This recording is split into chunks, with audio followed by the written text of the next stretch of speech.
Welcome back.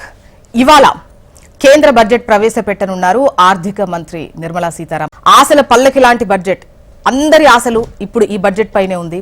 మరి వృద్ధి rate పెరగాలంటే ఎటువంటి నిర్ణయాలు తీసుకోవాల్సినటువంటి అవసరం ఉంది? సామాన్యుల నుంచి కార్పొరేటర్ల వరకు ప్రతి ఒక్కరూ కూడా అసలు ఏం జరుగుతుంది, మాకు ఎటువంటి కేటాయింపులు ఉంటాయి, పన్ను రాయితీలు ఎలా ఉండబోతున్నాయి, రాష్ట్రాలకు సంబంధించినటువంటి కేటాయింపులు ఎలా ఉంటాయి అన్నటువంటి అంచనాలతో ఆసక్తితో దేశవ్యాప్తంగా కూడా ఈ బడ్జెట్ వైపు చూస్తున్నటువంటి పరిస్థితి అయితే కనిపిస్తోంది. ఒకప్పటి పరిస్థితి వేరు, ఇప్పుడు పరిస్థితి వేరు. ముఖ్యంగా నిత్యావసర ధరల పెరుగుదల కావచ్చు, నిరుద్యోగం కావచ్చు, ద్రవ్యోల్బణం అంటే నిత్యావసర పెరుగుదల కావచ్చు, వీటన్నింటి నేపథ్యంలో ముఖ్యంగా ట్యాక్స్ కు సంబంధించి వీటన్నింటిపైన కూడా ప్రజల దృష్టి ఇప్పుడు ఎక్కువగా ఉంది. ఫోకస్ పెరిగినటువంటి క్రమంలో పెడుతున్నటువంటి బడ్జెట్. సో ఎటువంటి నిర్ణయాలు తీసుకునేటువంటి అవకాశం కనిపిస్తోంది? నిన్నటి ఆర్థిక సర్వే ఏం చెబుతోంది మాట్లాడదాం. మనకు బిజినెస్ హెడ్ మురళి లైవ్ లో సిద్ధంగా ఉన్నారు. ఇవాల్టి బడ్జెట్ ఎలా ఉండబోతుంది అనేది చెబుతారు. మురళి, ఇవాళ ప్రవేశపెట్టబోయే బడ్జెట్ ఎటువంటి ఎక్స్పెక్టేషన్స్ తో వస్తుందో మనం చూస్తున్నాం. సో అంచనాలు అందుకొని ఏ వర్గాలకు ముఖ్యంగా ప్రయోజనం చేకూరే అవకాశం, ఆ దిశగా నిర్ణయాలు ఉండేటువంటి ఛాన్సెస్ కనిపిస్తున్నాయి మీకు?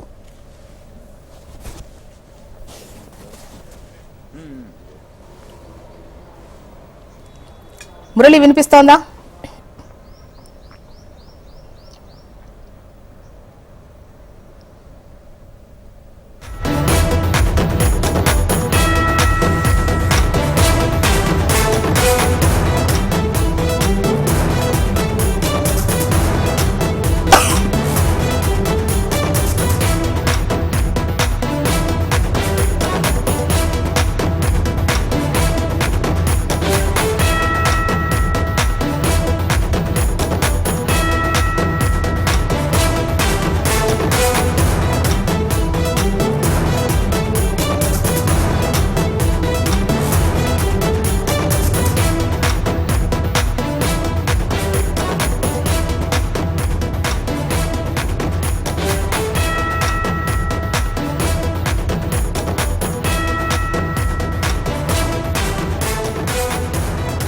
రైట్. ఇవాల్టి బడ్జెట్ పై, ముఖ్యంగా ఈ కేంద్ర బడ్జెట్ పై గంపెడ్ ఆశలు పెట్టుకున్నారు అని చెప్పొచ్చు. సామాన్యుల నుంచి కార్పొరేట్స్ వరకు అసలు ఎలా ఉండబోతుంది బడ్జెట్, మాకు ఎటువంటి ప్రయోజనం ఉంటుంది అన్నటువంటి ఒక ఎక్స్పెక్టేషన్స్ తో, అంచనాతో ఆసక్తిగా ఎదురు చూస్తున్నారు.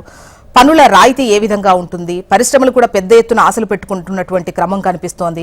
రాష్ట్రాల కేటాయింపులు ఏ విధంగా ఉండేటువంటి అవకాశం ఉంది. ఒకవైపు ద్రవ్యోల్బణం, గోల్డ్ రేటు పరుగులు పెడుతున్నటువంటి క్రమం, వీటన్నింటి నేపథ్యంలో జీడీపీ వృద్ధి రేటు మందగించడం, వీటన్నింటిపై సో ఎటువంటి నిర్ణయాలు తీసుకుంటారు, ఎటువంటి ప్రయోజనం చేకూరుతుంది? నిన్న ప్రధాని ముఖ్యంగా మహాలక్ష్మి మంత్రం జపిస్తూ ఈసారి బడ్జెట్ మధ్యతరగతి ప్రజలకు ఆనందాన్ని ఇచ్చే విధంగా ఉంటుంది అని చెప్పడంతో మరింత ఆశలు, ముఖ్యంగా మధ్యతరగతి ప్రజలు ఎక్కువగా ఆశలు పెట్టుకుంటున్నటువంటి క్రమం అయితే కనిపిస్తోంది. వివిధ పథకాలకు సంబంధించి ఆపే పథకాలున్నాయా, కొనసాగించే పథకాలున్నాయా, విత్తనాలు, ఎరువులు, జీఎస్టీ తగ్గించేటువంటి, వీటిపై జీఎస్టీ తగ్గించేటువంటి ఛాన్సెస్ ఎంతవరకు ఉన్నాయి, పన్ను మినహాయింపు పరిధి ఏ విధంగా ఉండేటువంటి అవకాశం ఉంది, అంటే ఈ స్టాండర్డ్ డిడక్షన్ కు సంబంధించి 75,000 నుంచి 1,00,000కు పెంచేటువంటి అవకాశం ఉందా లేదా, కాసేపట్లో ఈ బడ్జెట్ మనకు ఏ విధంగా ఉంటుంది లేదు అనేది తెలుస్తుంది. 2025-26 సంవత్సరానికి కాను లోక్సభలో ఇవాళ ఉదయం 11 గంటలకు ఆర్థిక మంత్రి నిర్మలా సీతారామన్ బడ్జెట్ ప్రవేశపెట్టనున్నారు. ఈ బడ్జెట్ లో ముఖ్యంగా రాష్ట్రాల కేటాయింపులు ఏ విధంగా ఉంటాయి, సామాన్యులకు ఎటువంటి ఊతమిచ్చే విధంగా ఉంటుంది, ఇక వర్గాల వారీగా చూసుకున్నట్లయితే రైతులకు, మహిళలకు, యువతకు, వృద్ధులకు, ఇలా అనేక రకాలుగా ఎవరి ఎక్స్పెక్టేషన్స్ లో వాళ్ళు ఉన్నారు. వ్యాపారవేత్తలు కావచ్చు, సామాన్యులు కావచ్చు, నిత్యావసర ధరలు కావచ్చు, అదేవిధంగా వ్యాపారానికి సంబంధించిన లావాదేవీలు కావచ్చు, వస్తు సేవల పన్ను కావచ్చు, ఇలా ప్రతి దానిపైన ఈ బడ్జెట్ అనేది ఖచ్చితంగా ఇంపాక్ట్ చూపిస్తుంది. మరి ఎటువంటి నిర్ణయాలు తీసుకుంటారు అనేది ఇప్పుడు పెద్ద చర్చగా ఉంది. మరిన్ని వివరాలు అందించేందుకు ప్రస్తుతం ఈ బడ్జెట్ పై ఉన్నటువంటి అంచనాలు ఏ విధంగా ఉన్నాయన్నటువంటి వివరాలు మన బిజినెస్ హెడ్ మురళి అందిస్తారు. మురళి. జ్యోత్స్న, ఈరోజు నిర్మలా సీతారామన్ ప్రవేశపెట్టబోయే కేంద్ర ఆర్థిక బడ్జెట్ పై పేదల నుంచి మొదలుకొని కార్పొరేట్ వర్గాల వరకు, అలాగే వేతన జీవుల నుంచి సామాన్యుల వరకు అందరూ ఎన్నో ఆశలైతే పెట్టుకున్నారు. ధరల భారంతో ముఖ్యంగా సతమతమవుతున్న తరుణంలో ఈ ద్రవ్యోల్బణం తగ్గించడానికి, అట్లాగే కామన్ మ్యాన్కి ధరల భారం నుంచి ఉపశమనం ఇచ్చేందుకు కొంతమేర చర్యలైతే ఉంటాయని ఆశిస్తున్నారు. అట్లాగే పారిశ్రామిక వృద్ధి కోసం పరుగులు పెట్టించేందుకు కార్పొరేట్ వర్గాలకు కూడా కొంత ఉపశమనం అయితే ఉంటుంది. కార్పొరేట్ ట్యాక్స్ కొద్దిగా తగ్గించవచ్చు అని చెబుతున్నారు. అట్లాగే స్టాక్ మార్కెట్ చూసుకుంటే ఈ మధ్య భారీగా పతనాలు అయితే చవి చూస్తోంది. ఎఫ్ఐఐలు వాళ్ళ డబ్బు వెనక్కి తీసుకొని వెళ్తున్నారు. ఈ క్రమంలో సెక్యూరిటీస్ ట్రాన్సాక్షన్ ట్యాక్స్, అట్లాగే లాంగ్ టర్మ్ క్యాపిటల్ గెయిన్స్ వీటి మీద కొంత పన్ను తగ్గించే అవకాశం ఉందని చెబుతున్నారు. మొత్తంగా చూసుకుంటే ఈ వృద్ధిని పరుగులు పెట్టించాలి, అట్లాగే ద్రవ్యోల్బణాన్ని తగ్గించాలి. కామన్ మ్యాన్ చేతిలో కొంత డబ్బు ఉంటే వాళ్ళు ఖర్చు చేసేదానికి ఉంటుందనే దిశగా నిర్మలా సీతారామన్ బడ్జెట్ అయితే ఉండబోతోందనే అంచనాలు ఉన్నాయి. అట్లాగే మరోవైపు చూసుకుంటే ఎక్స్పోర్ట్స్ పెంచాలి, తయారీ రంగాన్ని, ఉత్పత్తి రంగాన్ని ముందుకు తీసుకెళ్లాలనే దాని మీద కూడా కొంత కసరత్తు జరిగే అవకాశం ఉంది. అట్లాగే మౌలిక వసతుల ప్రాజెక్టులకి భారీ ఎత్తున నిధులు కేటాయించాలి. గత బడ్జెట్లలో వెచ్చించిన మొత్తం కూడా పూర్తిగా ఖర్చు పెట్టని పరిస్థితి ఉంది. సో ఈ ఇన్ఫ్రాస్ట్రక్చర్ మీద పెద్ద ఎత్తున ఖర్చు చేయాలనే ఉద్దేశంతో కూడా కేంద్ర బడ్జెట్ అంచనాలు రూపొందుతున్నాయి. అట్లాగే తెలుగు రాష్ట్రాలు కూడా చూసుకుంటే మనకి ఇక్కడ RRR ప్రాజెక్ట్ ఉంది, అట్లాగే ఫ్యూచర్ సిటీ, వీటికి ఎలకేషన్స్ ఎలా ఉంటాయనే ఆశలైతే తెలంగాణ రాష్ట్రం నుంచి ఉంది. అట్లాగే ఏపీ చూసుకుంటే పోలవరం, అమరావతి నిర్మాణం, అట్లాగే స్పెషల్ ప్యాకేజ్ ఏమైనా ప్రకటిస్తారా అని వారు ఏపీ నుంచి కూడా ఆశాభావంతో ఉన్నారు. Jyotsna. Okay, right Murali. Budget ప్రవేశపెట్టిన తర్వాత కేటాయింపులకు సంబంధించి ఏ విధంగా ఉంది అనేది మళ్ళీ మీ దగ్గర నుంచి తీసుకుంటాను వివరాలు. ఇక డిస్కస్ చేద్దాం. ముఖ్యంగా రాష్ట్రాల కేటాయింపులకు సంబంధించి కూడా రాష్ట్రాలు ఎదురు చూస్తున్నటువంటి పరిస్థితి అయితే ఉంది. పరిశ్రమలు కావచ్చు, ముఖ్యంగా పన్నుల రాయితీకి సంబంధించి పెద్ద ఎత్తున ఈ సెషన్లో చర్చ అయితే నడుస్తోంది. మాట్లాడదాం. మనకు గెస్టులు కూడా రెడీగా ఉన్నారు. డాక్టర్ చరణ్ కౌశిక్ యాదవ్, కాంగ్రెస్ అధికార ప్రతినిధి, వేణుగోపాల్ రెడ్డి గారు, బీజేపీ సీనియర్ నాయకులు, మాజీ కిసాన్ మోర్చా అధ్యక్షులు. వీరు నమస్తే అండి, welcome to the debate. Charan గారు నమస్కారం. నమస్తే అండి. చెప్పండి, ఎటువంటి అంచనాలు ఉన్నాయి బడ్జెట్ పైన మీకు? అంటే ప్రధానంగా ఎకనామిక్ సర్వే, భారత ప్రభుత్వం చీఫ్ ఎకనామిక్ అడ్వైజర్ ఆధ్వర్యంలో ఒక రోజు ముందుగా, అంటే బడ్జెట్ కన్నా ఒక రోజు ముందుగా కేంద్ర ప్రభుత్వం ఎకనామిక్ సర్వే చీఫ్ అడ్వైజర్ ఆధ్వర్యంలో దీన్ని ప్రవేశపెడతారు. దీని మీద డిబేట్ ఉంటది.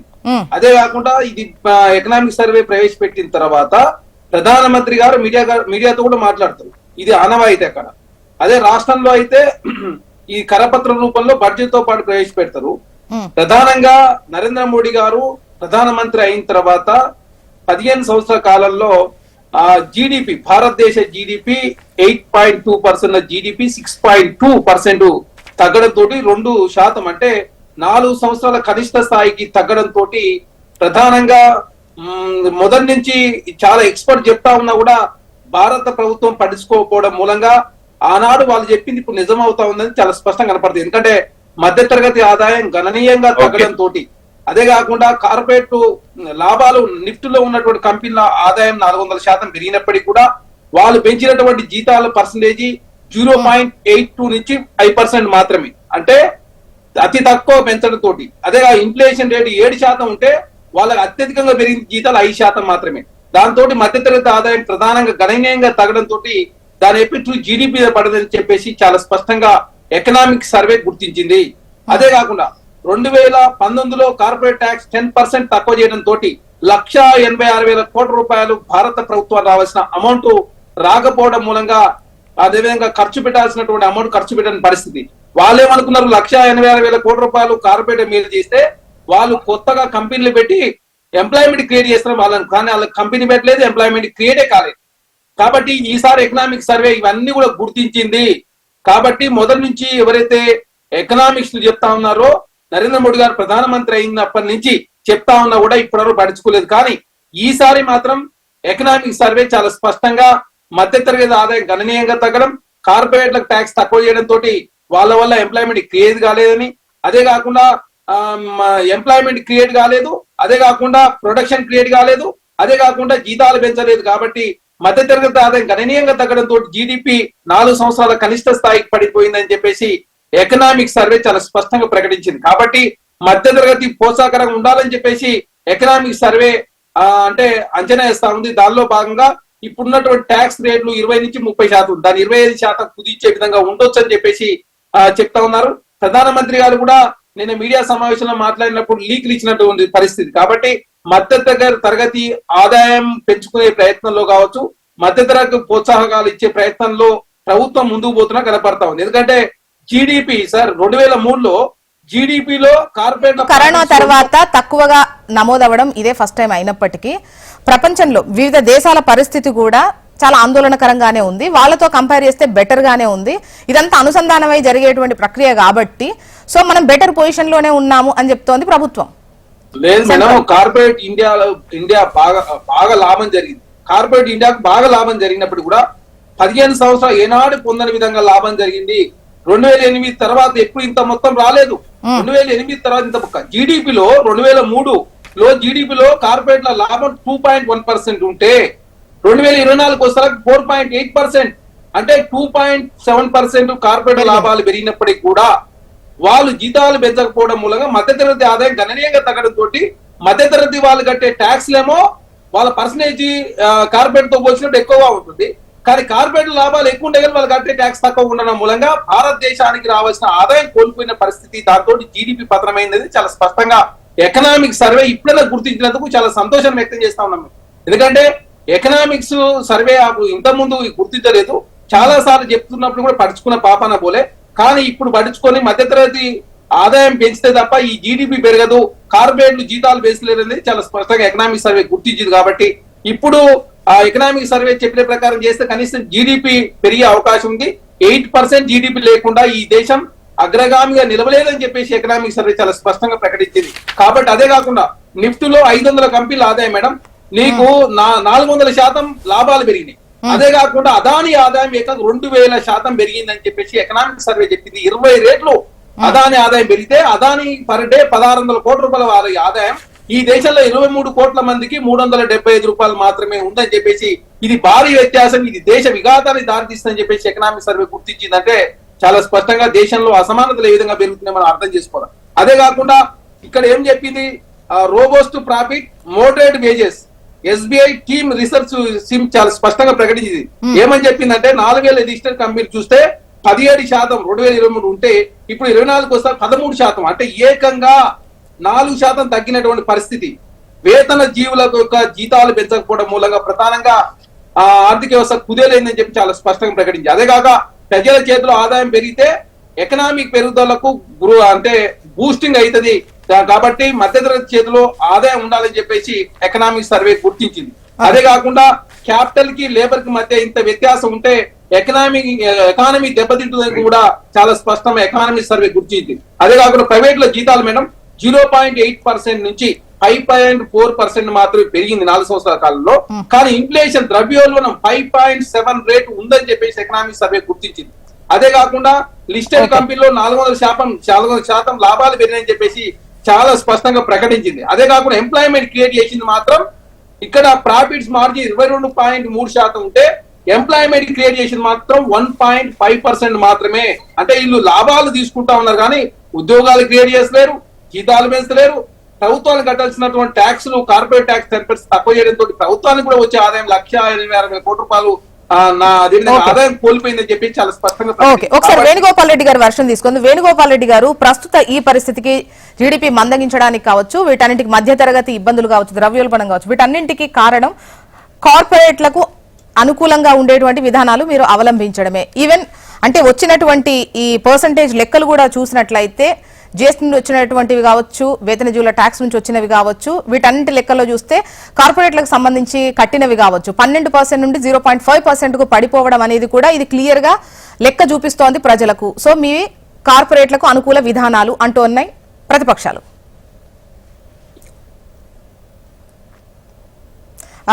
మేబీ మీరు మ్యూట్ లో ఉన్నట్టున్నారు వేణుగోపాల్ రెడ్డి గారు. Okay, done. సరే, ప్రతిపక్షాలు ఎప్పుడు మాట్లాడుతుంటే ప్రతిపక్షాలు ఎప్పుడు అధికారంలో పార్టీ బాగా పనిచేసింది, మంచి బడ్జెట్ పెట్టిందని ఎప్పుడు అన్నారు. నేను ఒక 2-3 ఎగ్జాంపుల్ చెప్తాను. యూపీఏ గవర్నమెంట్ దిగిపోయే ముందు 2014లో ఇన్ఫ్లేషన్ 11% ఉంది. అప్పటి నుంచి కాన్స్టాంట్ గా ఇవాళ 4% ఉంది. ద్రవ్యోల్బణం కంట్రోల్లో ఉండడమే కాకుండా నిత్యావసర వస్తువుల ధరలు అన్ని కంట్రోల్ అయ్యి ఒక్కసారి ఇండెక్స్ కొట్టండి. 2014 కందిపప్పు ఎంత, పప్పులు ఎంత ఉన్నాయి, నూనెలు ఎంత ఉన్నాయి, బియ్యం ఎంత ఉన్నాయి ఒకసారి కొట్టి ఇప్పుడు కొట్టండి. అట్లనే తెలిసిపోతుంది. నేను ఇలా మీడియా కొరకు చెప్పడం కాదు. నెంబర్ 1. నెంబర్ 2, ఇన్ఫ్లేషన్ కంట్రోల్లో పెట్టడమే కాకుండా ఎన్డీఏ వచ్చిన తర్వాత ఆ రోజు 65 సంవత్సరాలు స్వతంత్ర భారత చరిత్రలో కాంగ్రెస్ 55 సంవత్సరాలు పరిపాలించింది.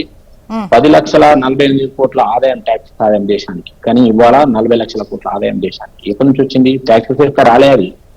ఇన్ఫ్లేషన్ కంట్రోల్ చేయడంతో పాటు ఇవాళ లీకేజ్ కంట్రోల్ చేసి, అవినీతి కంట్రోల్ చేసి, ఆర్థిక సంస్కరణలు తీసుకొచ్చి, బ్యాంకులు తర్వాత ఏది నోట్ల రద్దు చేసి జిఎస్టీ తీసుకొచ్చి ఇవాళ నెలకు 3 లక్షల కోట్ల ఆదాయం కనిపిస్తున్న జిఎస్టీ ఉన్న direct tax, indirect tax average 3 లక్షల కోట్ల ఆదాయం వస్తున్నది. ఎక్కడి నుంచి వస్తున్నది? కానీ కాబట్టి మేక్ ఇన్ ఇండియా పేరు మీద తయారీ నైపుణ్యాన్ని డెవలప్ చేసి ఇవన్నీ చేయడం వల్ల వచ్చింది. ఇవాళ మాకు ఇచ్చిన రోజు మాకు 2014లో యూపీఏ 5%, ఆ రోజు జీడిపి వాళ్ళకి 5%. వాజ్పేయి పీరియడ్ లో మేము మళ్ళీ మా చేతికి, మోడీ చేతికి వచ్చే వరకు 5% ఉంటాయి. ఇవాళ 7.5 కాన్స్టెంట్ ఒక్కొక్కటి అటు ఇటు తగ్గుతున్నది. 8కి తీసుకుపోతాం అంటున్నారు. ధరలు అదుపులో ఉన్నాయి. సబ్సిడీల మీద భారం తగ్గించండు. ఇవాళ ధరలు అదుపులో లేవు, నిత్యావసర ధరలు ద్రవ్యోల్బణం పెరిగిందని చెప్పేసి ఊత పదం, ధరలు అదుపులో లేవని ఊత పదం మాట్లాడద్దు. ఫలానాది పెరిగింది, ఫలానాది తగ్గింది అని చెప్పాలి. నేను నిత్యావసర వస్తువుల ధరలు కాన్స్టెంట్, నేను నిత్యావసర వస్తువుల ధరలు చెప్పిన ఉదాహరణ చెప్తున్నాను. కాబట్టి పుట్టిన ధరలు పెరిగినాయి అంటే ఏ ధర పెరిగింది? ఇప్పుడు ఉదాహరణకు మా గవర్నమెంట్ మొన్న బిఫోర్ డీజిల్ పెట్రోల్ రేట్ ఎంత, ఇప్పుడు ఎంత ఉన్నది? రాష్ట్రాలు ఇవాళ ఇస్తా ఉన్నట్టు ట్యాక్సెస్ వేసి ధరలు పెరిగినాయి అంటే ఎట్లా? మేము కేంద్రం నుంచి ఎక్సైజ్ డ్యూటీ తగ్గిస్తున్నది పెట్రోల్ డీజిల్ మీద, వీళ్ళు మాత్రం పెంచుతున్నారు. పెంచి మళ్ళీ ఉల్టా కేంద్రం ధరలు పెరిగినాయని వీళ్ళే మాట్లాడతారు. అరే నీ పక్క మహారాష్ట్రలో ఎంత ఉన్నది డీజిల్ పెట్రోల్, ఇవాళ నీకు తెలంగాణలో ఎంత ఉన్నది డీజిల్ పెట్రోల్, ఎవరి ధరలు పెరిగినాయి, ఎవరు ట్యాక్స్ ఎక్కువ ఉన్నది? ఈడ మాట్లాడదాం, మరి దాని మీదే మాట్లాడదాం. కాబట్టి వేణుగోపాల్ రెడ్డి గారు, ఇక్కడ ఒక క్లారిటీ రావాలి. ఈ పెట్రోల్, డీజిల్ వీటికి సంబంధించి అసలు మేము ధరలే పెంచలేదు, పెంచినప్పుడు ఎందుకు ఆ పర్సంటేజ్ తగ్గించేది అనేది వాళ్ళ లెక్క. పెంచింది, సెంట్రల్ పెంచింది కాబట్టి తగ్గించింది అని చెప్పేసి ఇక్కడ ఉన్నటువంటి ప్రభుత్వాలు మాట్లాడుతుంది. కాదండి, మీరు అది పక్కకు పెడదాం. మహారాష్ట్రలో ఇవాళ డీజిల్ పెట్రోల్ ఎంత ఉన్నది, తెలంగాణలో డీజిల్ పెట్రోల్ ఎంత ఉన్నది? ఇదే చాలు. ఆడ బీజేపీ గవర్నమెంట్ ఉన్నది, ఇక్కడ కాంగ్రెస్ గవర్నమెంట్ ఉన్నది. ఇది చాలుగా. ఇప్పుడు అడగండి, ఆ పెట్రోల్ పంపులు లైన్ తీసుకొని అవతల పోయి యువతలు ఉన్న వాళ్ళు అవతల పోయి పోసుకుంటారు. ఎకనామిక్ సర్వే గురించి ఎకనామిక్ సర్వే గురించి మాట్లాడకపోతే ఎందుకు రాజకీయ విమర్శలు చేస్తలే మేము? ఎకనామిక్ సర్వే చరణ్ గారు ఒక్క నిమిషం. ఇందులో ట్యాక్స్లు, ఇప్పుడు సర్వే బట్టి ట్యాక్స్లు కూడా అన్ని కూడా ప్రస్తావన వస్తాయి కదా, దాంతోనే కదా ధరల పెరుగుదల ఇవన్నీ మాట్లాడుకుంటూ ఉంటారు. దయచేసి వారు ఏం చెప్తా ఉన్నారు, సర్వే లెక్కలు అంటే ఏంటివి? ఇప్పుడు ధరలు పెరిగాయి, వాటి గురించి మనం మాట్లాడుకుంటున్నాం. దయచేసి జోష్న గారు, జిఎస్టీ డిమానిటైజేషన్ ద్వారా చిన్న చిన్న కంపెనీలు ఎంటర్ప్రైజ్ దెబ్బతిన్నాయి. ఒక్క నిమిషం, వేణుగోపాల్ రెడ్డి గారిని అయిన తర్వాత మళ్ళీ మీరు తీసుకుంటే చరణ్ గారు ప్లీజ్. మేడం మేము ఏం చెప్తా ఉన్నాం, దయచేసి ఎకనామిక్ సర్వే మీద మనం అందరం మాట్లాడుతుంటే వాస్తవ విషయాలు ప్రజలు తెలుస్తాయని చెప్పేసి మేము మాట్లాడుతాం. రాజకీయ విమర్శలు కాదు కదా. నేనేమంటున్నా అంటే ఒక్క నిమిషం మేడం, ఎకనామిక్ సర్వే మీద ఎకనామిక్ సర్వేది కొద్దిగా ఆగితే యాక్చువల్ బడ్జెట్ కూడా వస్తుంది. మీరు ఇవాళ మేము ఇది 11వ బడ్జెట్, మేము ఎన్ని బడ్జెట్ పెట్టినామో, బడ్జెట్ అనేది ఎప్పుడు కూడా ఏంటంటే estimated budget, revised budget, actual budget. గతంలో యూపీఏ కాలంలో కొట్టండి, ఇప్పుడు కొట్టండి.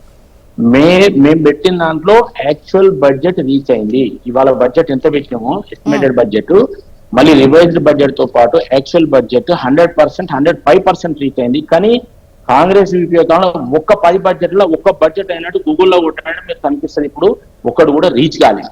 కాబట్టి ఎవరిది ఫేక్ బడ్జెట్? వేణుగోపాల్ రెడ్డి గారు, ఇప్పుడు నిన్న ఆర్థిక సర్వే ఇచ్చిన క్రమంలో జీడీపీ వృద్ధికి సంబంధించి మాట్లాడుతూ, అంటే ఈ కరోనా తర్వాత కనిష్టంగా నమోదవడం వృద్ధి రేటు ఇప్పుడే, సో దీనికి మీరు ఏంటిది రీజన్ అనుకుంటున్నారు? వారి ఇప్పుడు కరోనా కాలం కూడా తట్టుకొని నిలబడ్డది. ప్రపంచం అంతా కింద మీద అయినా కూడా 120 కోట్ల మంది ఫ్రీ వ్యాక్సిన్ ఇచ్చి 9 నెలల మనము వ్యాక్సిన్ ఇస్తారా, వ్యాక్సిన్ రోల్ అవుట్ చేసినాం. 9 నెలల ప్రపంచం ఏడు చేయలేదు. 9 నెలల మోడీ గారు వ్యాక్సిన్ రోల్ అవుట్ చేసి ఫ్రీగా 120 కోట్ల మందికి వ్యాక్సిన్ ఇచ్చండి అనే విషయం మర్చిపోదు, ఆన్ రికార్డ్ అది నేను చెప్తున్నాను.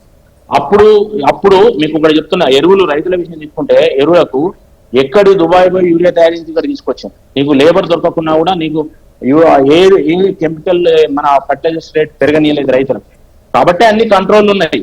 ఆ రోజు నుంచి ఈ రోజు వరకు సబ్సిడీలు పెరిగినాయి, తర్వాత నీకు ఎరువుల సబ్సిడీలు పెరిగినాయి, అదే విధంగా నీకు రక్షణ బడ్జెట్ పెరిగింది. అన్నిట్లలో ఆదాయం పెరుగుతూ మౌలిక సదుపాయాలు దేశంలో యుద్ధ ప్రాతిపదికన ముందుకు పోతుంది. రైల్వేస్ ఆ రోజు వైమానిక రంగం చూడండి, హెల్త్ ఎడ్యుకేషన్ చూడండి, రోడ్స్ చూడండి, రక్షణ రంగం చూడండి, నేను అన్ని కావాలంటే ఇస్తా. ఇవాళ 80,000 ఫేక్ టీచర్స్ చేసిన 3 ఫేక్ కంపెనీలను 3.5 లక్షల ఫేక్ కంపెనీలు రద్దు చేసిండ్రు. Fake NGOs 1800 NGOs fake NGOs రద్దు చేసిండ్రు.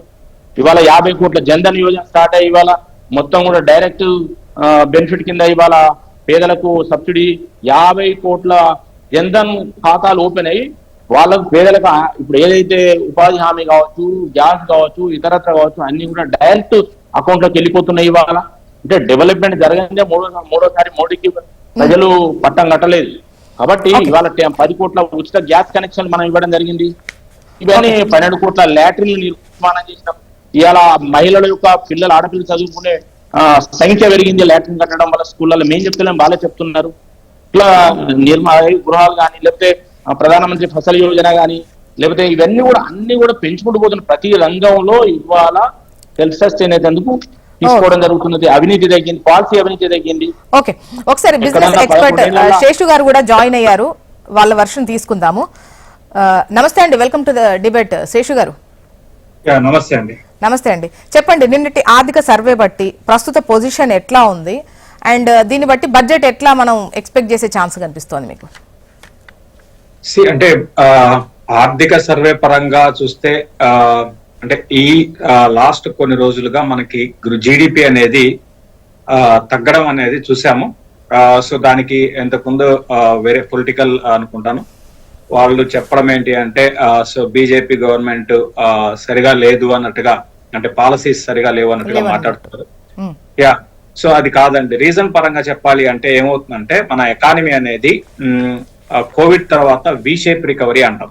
కోవిడ్ తర్వాత ఏం జరిగిందంటే ఒక అన్ని కంట్రీస్ కన్నా ఫస్ట్ స్ట్రాంగ్ గా రికవరీ అయింది మన ఇండియా అన్నమాట. సో వి షేప్ రికవరీ అయింది. 2012 లో హైయెస్ట్ జీడిపి దగ్గరగా 8.2కి వెళ్ళింది. సో ఆబ్వియస్ గా ఒక 4 years నాన్ స్టాప్ గా గ్రోత్ ఉన్నప్పుడు ఎకానమీలో ఏంటంటే ఒక టెంపరీ డిప్ అనేది వస్తుంది. అది ఈ రోజు మనం చూస్తున్నాం. సో అది కాస్త 8-7 జీడిపి కాస్త తగ్గుకుంటూ ఇప్పుడు 4 years లోకి వచ్చింది అనమాట. ఇది షార్ట్ పీరియడ్ లో కొన్ని రోజులు ఇదే విధంగా జీడిపి అనేది ఉండడానికి అవకాశం ఉంది. అగైన్ మళ్ళీ మనకి బౌన్స్ కావడానికి అవకాశం ఉందండి. ఎందుకంటే నెక్స్ట్ ఒక 5-6 నెలల్లో మళ్ళీ 5-6 కూడా అవసరం లేదు. ఆల్రెడీ ఇప్పుడు 3 months నుంచి మనం జీడిపి అనేది తగ్గుతుంది. ఇంకొక 3 months ఉండొచ్చు. సో మళ్ళీ మనం స్లోగా మళ్ళీ 7 దాటే అవకాశాలు ఉన్నాయి జీడిపి పరంగా చూస్తే. సో ఈవెన్ గవర్నమెంట్ ఎస్టిమేట్స్ పరంగా కూడా చూసుకుంటే దగ్గర 6.8 6.3 నుంచి 6.8 నెక్స్ట్ ఇయర్ లో మనకి ఉండవచ్చు అనుకుంటున్నారు వాళ్ళు మన ఎకనామిక్ సర్వే ప్రకారము. నేను కూడా అదే కొంచెం మళ్ళీ 6.8 దాకా వెళ్ళడానికి అవకాశం ఉందండి. ఈవెన్ దాన్ని కూడా క్రాస్ చేసే అవకాశాలు కనపడుతున్నాయి. ఇక తగ్గడానికి ప్రధాన రీజన్ ఏంటి అంటే ఆల్రెడీ ఇంతకు ముందు చెప్పినట్టుగా ఇప్పుడు కూడా ఎకానమీలో ఎలా ఉంటుందంటే ఇదని కాదు, మన దేశం అనే కాదు, ఏ దేశమైనా కూడా షార్ప్ గా పెరిగినప్పుడు వి షేప్ గా పెరిగినప్పుడు ఆబ్వియస్ గా ఒక 1.5 year కొంచెం కిందకు వస్తుందండి. ఇది గతంలో కూడా జరిగాయి. మళ్ళీ బౌన్స్ అయిపోతుంది, ప్రాబ్లం అయితే లేదు. ఓవరాల్ గా ఇండియన్ ఎకానమీ అనేది ఒక ఫేజ్ లోకి అంటే 2010 నుంచి 2020 వరకు ఒక పీరియడ్ అనమాట. అది కన్సాలిడేషన్ పీరియడ్ అంటాము. ఇప్పుడు ఏంటి అంటే 2020 నుంచి మనకి కోవిడ్ ఇయర్ పక్కన పెడితే మిగతా అంతా కూడా ఏంటంటే స్పెండింగ్ ఎకానమీ వైపు వెళ్తున్నాం. సో అంటే బయటిగా డబ్బులు బయటికి రావడం మనం చూస్తున్నాం. ఈ రోజు గవర్నమెంట్ కి ఇన్కమ్ ఏ విధంగా పెరిగింది, జిఎస్టీ రూపేణ కావచ్చు, అదే విధంగా అన్ని విధాల గవర్నమెంట్ కి ఇన్కమ్ పెరిగింది. స్పెండింగ్ కూడా బాగా మనిషి స్పెండింగ్ కూడా బాగా పెరిగిందండి. హైయెస్ట్ స్పెండింగ్ లాస్ట్ ఒక 3-4 years లో ఇండియాలో చోటు చేసుకుంది. అదే విధంగా మనకి కోవిడ్ కి ముందు మన బడ్జెట్ ఎంత అంటే 20-25 lakhs అంటే 25 lakhs crores. ఈ రోజు దగ్గరగా 50 లక్షల కోట్ల బడ్జెట్. అంటే లాస్ట్ 4-5 years లో మనం డబల్ అయిపోయింది మన అంటే 100% గ్రోత్ 5 years లో. ఎక్కడ గ్రోత్ సార్ ఇది? ఇది మీరు ఎకనామిక్ సర్వే గురించి చెప్పండి సార్, ఏదో చెప్తున్నారు. ఎకనామిక్ 30 సర్వే లక్షల కోట్లు ప్రతి సంవత్సరం అప్పులు తీసుకొస్తారని చెప్పింది ఎకనామిక్ సర్వే. మీరు ఏదో చెప్తారు సార్. 1947 వరకు 8%, 1947 పడతాడ 8% గ్రోత్ వస్తానికి. మీరు అది చెప్పండి సార్, ఏదో చెప్తారు సార్ దయచేసి. నేను పొలిటికల్ గా నేను మీరు ఏదో తీసుకొని చెప్తున్నారు. చరణ్ గారు మీరు మాట్లాడిస్తారా? లేదా మీరు మాట్లాడి కదా సార్, ఎకనామిక్ సర్వే గురించి చెప్పండి. చెప్తున్నా గ్రోత్ పెరుగుతుంది. ఏం చెప్పింది ఎకనామిక్ సర్వే? 200 వేణుగోపాల్ రెడ్డి గారు, చరణ్ గారు ఒక్క నిమిషం అండి, మళ్ళీ మీ టైం వచ్చినప్పుడు చెప్పండి, ఖచ్చితంగా నోట్ డౌన్ చేసుకోండి. ఎందుకంటే ఒకవేళ మమ్మల్ని అన్నాడు తప్ప వాళ్ళు వాస్తవాలు చెప్పాలి కదా. శేషు గారు వాళ్ళ ప్రశ్న ఏంటండి? వాళ్ళ ప్రశ్న ఏంటి? ఎకనామిక్ సర్వే గురించి మాట్లాడండి సార్. మీది మాకొద్దు, మాది మీకొద్దు. అవునండి. మీరు ఎకనామిక్ సర్వే మీరు స్టడీ చేసి ఒకసారి మాట్లాడితే 2047లో 80% అయితని చెప్తే మీరు ఈ సంవత్సరం పెరిగిపోతుందని చెప్పారు. అంచనా వేసిందే 6.8% అయితని చెప్పారు వాళ్ళు. అవునండి. నెక్స్ట్ ఇయర్ కి ఎట్లయితే సార్ మీరు దయచేసి ఒకసారి వికసిత భారత్ అనేది శేషు గారు ఒక్క నిమిషం చరణ్ గారు మీరు అడిగే క్వశ్చన్ క్లారిటీ ఇస్తా. ఇప్పుడు 2047 నాటికి వికసిత్ భారత్ అంటే అప్పటి వరకు 8% అందుకోవడం లక్ష్యం, అంతేనా చరణ్ గారు? మీ క్వశ్చన్ అదేగా? సో అలాంటప్పుడు నెక్స్ట్ ఇయర్ కి ఎట్లా అవుతుంది అని చెప్పేసి చరణ్ గారి క్వశ్చన్. దయచేసి మా పార్టీ ఒపీనియన్ కాదు, నా ఒపీనియన్ కాదు. నేను ఏం చెప్తా ఉన్నా అంటే 2025-26 అనౌన్స్మెంట్ మీదనే కదా మీరు అడిగారు? లేదు మేడం, పార్లమెంట్ లో అది ఎకనామిక్ సర్వే అదే ఆ అనౌన్స్మెంట్ కదా, ఆర్థిక సర్వే అనౌన్స్మెంట్ పైనే కదా మీరు అడిగింది అంటున్నా. శేషు గారు నేను చెప్తాను. ఎకనామిక్ సర్వే ఒకటండి. ఎకనామిక్ సర్వే అనేది ఏంటి అంటే ఇప్పుడు ఈ లాస్ట్ కొన్ని రోజులుగా ఉన్న పరిస్థితులు బేరీజ్ వేసుకొని చేస్తారండి. అయితే ఇక్కడ మీరు గమనించాల్సింది ఏంటంటే ఓవరాల్ గా జీడిపి అనేది తగ్గడం టెంపరీగా ఉంటుందండి. ఇప్పుడు మీకు నేను ఏ పార్టీ గురించి మాట్లాడటం లేదండి, ఏ పార్టీ గురించి నేను ఏ పార్టీకి సంబంధం లేదు, నేను ఎకానమీ గురించి మాట్లాడుతున్నాను. ఇప్పుడు కూడా ఏంటంటే నాన్ స్టాప్ గా 4 years మనకి జీడిపి పెరిగినప్పుడు ఆబ్వియస్ గా 1.5 year డిప్ వస్తుందండి. సో ఈ టెంపరీ డిప్ తో నిర్ణయాలు మారేటువంటి అవకాశము, కొనసాగించేటువంటి అవకాశాలు ఉంటాయా అనేది మాట్లాడుకుందాం అండి. ఒక చిన్న బ్రేక్ తర్వాత డిబేట్ ని కంటిన్యూ చేద్దాం. Please take a break. Welcome back. అయితే ఈ బడ్జెట్ లో ఎంఎస్ఎంఈలకు ఎటువంటి ఊతమిచ్చేటువంటి ఛాన్స్ ఉంది, వాళ్ళ కేటాయింపులు ఏ విధంగా ఉండే ఛాన్స్ ఉంది, గతంలో చేసినటువంటి కేటాయింపులు ఎంతవరకు వాళ్ళకు ఉపయోగపడ్డాయి, ప్రయోజకరంగా ఉన్నాయి అన్నటువంటి దానిపై మాట్లాడేందుకు ప్రస్తుతం స్టూడియోలో మనతో పాటు ఉన్నారు ఫణీంద్ర గారు. నమస్తే అండి. నమస్కారం. Welcome to the debate. చెప్పండి, ప్రస్తుతం ఎంఎస్ఎంఈల పరిస్థితి ఎట్లా ఉంది? గతంలో కూడా మంచి కేటాయింపులు చేసినట్టు మాకు అనిపిస్తోంది, మీరు చెప్పండి. దేశానికి రైతు వెన్నెముక అంటారు, కానీ ఎంఎస్ఎంఈ పారిశ్రామికవేత్తలు ఎవరైతే ఉన్నారో సూక్ష్మ తరహా మైక్రో ఇండస్ట్రీస్ వాళ్ళు కూడా నిజానికి దేశానికి చాలా వెన్నెముకలంటి వాళ్ళు. కానీ ఈ బడ్జెట్లో ఏమైతే మనకి ఫండ్స్ కేటాయిస్తున్నారో ఎంఎస్ఎంఈకి వాళ్ళు నాకు తెలిసి 2 స్కీమ్స్ వాళ్ళు బాగా పాపులర్ చేస్తున్నారు. ఒకటి రా మెటీరియల్ అసిస్టెన్స్ అని చెప్పేసి ఎన్ఎస్ఐసి ద్వారా కొంత బడ్జెట్ని కేటాయించారు. బట్ ఆ బడ్జెట్ వల్ల ఇండస్ట్రీస్ చితికిపోతున్నాయి తప్ప మరింత ఫైనాన్షియల్ బర్డెన్ పడుతుంది తప్ప దానివల్ల సక్సెస్ అయినటువంటి ఎంఎస్ఎంఈస్ ఎక్కడా ఏం లేవు. ఎందుకంటే వీడు నాన్ ఫండ్ బేస్ ఏదైతే ఉందో దాన్ని ఫండ్ బేస్గా క్రియేట్ చేయాలని చెప్పేసి అనుకుంటున్నారు. అంటే బ్యాంక్ గ్యారంటీస్ని ఇస్తే దానికి వాళ్ళు ఫండ్స్ రా మెటీరియల్స్ ఇస్తూ ఉంటారు. ఇగైన్ ఇక్కడ ఏం చేశారంటే వాళ్ళు 3 monthsకి ఒకసారి దాన్ని రెన్యూవల్ చేస్తూ ఉండాలి. వీడికి ఇచ్చినటువంటి జాబ్ ఆ 3 monthsలో కంప్లీట్ కాదు. ప్లస్ ఈ బ్యాంక్ ఛార్జెస్ ఏదైతే రా మెటీరియల్ కోసం ఇస్తున్నా అంటున్నారో వాళ్ళ కమిషన్ ఛార్జెస్ ఎక్కువైపోతున్నాయి. ఇప్పుడు మామూలు బ్యాంక్ గ్యారంటీస్కిను ఈ రా మెటీరియల్ స్కీమ్కి ఇచ్చేటువంటి బ్యాంక్ గ్యారంటీస్లో ఈ బ్యాంక్స్ ఏం చేస్తాయన్నమాట, more interest they will charge it. ఆ విధంగా ఇచ్చినందుకు మళ్ళీ అది ఫండ్స్గా వీళ్ళకి రాకపోతే మళ్ళీ 3 monthsలో కంపల్సరీ అది రొటేట్ చేయాల్సి వస్తుంది. ఆ విధంగా పెనుభారం అవుతోంది. మామూలుగా 9% బ్యాంక్ నుంచి 10% లోన్ తీసుకొచ్చిన వాడు ఈ రా మెటీరియల్ స్కీమ్ వల్ల 12% కట్టాల్సి వస్తుంది. దానివల్ల మరింత బర్డెన్ అవుతుంది తప్ప అది ఎక్కడ యూజ్ అవ్వట్లేదు. ఇది రా మెటీరియల్ స్కీమ్ గురించి. అలాగే కొలెటరల్ లేకుండా ఫండ్స్ ఇస్తున్నాము, చిన్న చిన్న తరహా ఇండస్ట్రీస్ని ఇస్తున్నాం అంటున్నారు, కానీ ఇది ఎక్కడ ఇంప్లిమెంట్ కావట్లేదు. ఎక్కడో ఒక 1000కి ఒక పబ్లిసిటీ చేసి చూపించుకోవడానికి అన్నట్టుగా ఉంటుంది తప్ప ఎక్కడా కూడా ఏ బ్యాంకులో చూసినా ఒక చిన్న 1 లక్ష రూపాయలు 2 లక్షలు కావాలన్న వాడు కూడా, మీరు 5 కోట్లు అంటున్నారు, వాళ్ళు 5 కోట్లు కాదు 5 లక్షలు ఇవ్వడానికి కూడా సెక్యూరిటీ లేకుండా వాళ్ళు ఇవ్వట్లేదు. ఇది జరుగుతున్నటువంటిది. ఈ రెండిటి మీద ఇంకొంచెం కాన్సన్ట్రేట్ చేయగలిగితే డెఫినెట్గా ఈజ్ ఎ గుడ్ స్కీమ్ అండి. అది నా ఉద్దేశంలో. అంటే ఇప్పుడు ఏం చేయాలంటారు? మీరు అన్నట్టు డెఫినెట్ గా ఇది మంచి స్కీమ్, కాకపోతే ఆచరణలోకి వచ్చేసరికి అది కొన్ని ఇబ్బందికర పరిస్థితులు ఉన్నాయి. వేటిని రెక్టిఫై చేస్తే ఇప్పుడు లక్ష్యం ఏంటి? గవర్నమెంట్ పెట్టిన లక్ష్యం ఏంటి? ప్రోత్సాహం ఇవ్వడం, ఇనిషియల్ గా ఉన్నటువంటి ఎవరైతే పీపుల్ ఉన్నారో వాళ్ళని పైకి తీసుకురావడం కోసమే. సో ఏం చేయాలంటే రా మెటీరియల్ స్కీమ్ కి బ్యాంక్ గ్యారంటీ ఇచ్చినప్పుడు ఆ కమిషన్ దీనికోసం మళ్ళీ సెపరేట్ గా వేయడం అనేటువంటిది ఉండకూడదు. మామూలు బ్యాంక్ గ్యారంటీస్కి ఏ కమిషన్ ఛార్జ్ చేస్తున్నారో ఈ రా మెటీరియల్ స్కీమ్కి ఇచ్చేది కూడా అదే చేయాలి. అలాగే ఒక 1 ఇయర్ పాటు వాళ్ళకి ఇస్తున్నారు అంటే ప్రతి 3 నెలలకి ఒకసారి మీరు మార్చండి, చేయండి, బిల్స్ రొటేట్ చేయండి. ఇటువంటివి చేయటం వల్ల వాడు ఒత్తిడికి లోనయ్యి అసలు ఏమీ చేయలేకపోతున్నాడు. దానికి ఏం చేస్తున్నారు, 3 నెలల్లో మీరు ఇవ్వకపోతే మరింత అధికంగా భారాన్ని వేస్తున్నారు. సో దీనివల్ల పెద్ద యూజ్ ఏం ఉండదు. నిజానికి ఎన్నో యూనిట్స్ ఈ స్కీమ్ తీసుకున్నందువల్ల చితికిపోయినాయి, కంప్లీట్గా క్లోజ్ అయిపోయినాయి. ఎందుకంటే ఆ ఇంట్రెస్ట్ బర్డెన్ ఇంకా ఎక్కువైపోవటం వల్ల. సో అట్లాంటివి జరగకూడదు. మీకు రా మెటీరియల్ కావాలంటే రా మెటీరియల్ కొని వాళ్ళకి ఇవ్వండి, ఏ రా మెటీరియల్ కావాలో దానికి. ఎందుకంటే మనకి రా మెటీరియల్ బలానా చోట నుంచి కావాలన్నప్పుడు వాళ్ళు 1 టన్ను 2 టన్నులు అంత మినిమం క్వాంటిటీ ఉంటే కానీ వాళ్ళు ఇవ్వరు. వీడికి కావాల్సింది ఒక చిన్నది కావాల్సి వస్తుంది. అలా వాళ్ళకి ఆ విధమైనటువంటి సహాయం చేస్తే ఈ ఎంఎస్ఎంఈ సెక్టర్ చాలా బాగా వృద్ధిలోకి వస్తాయి.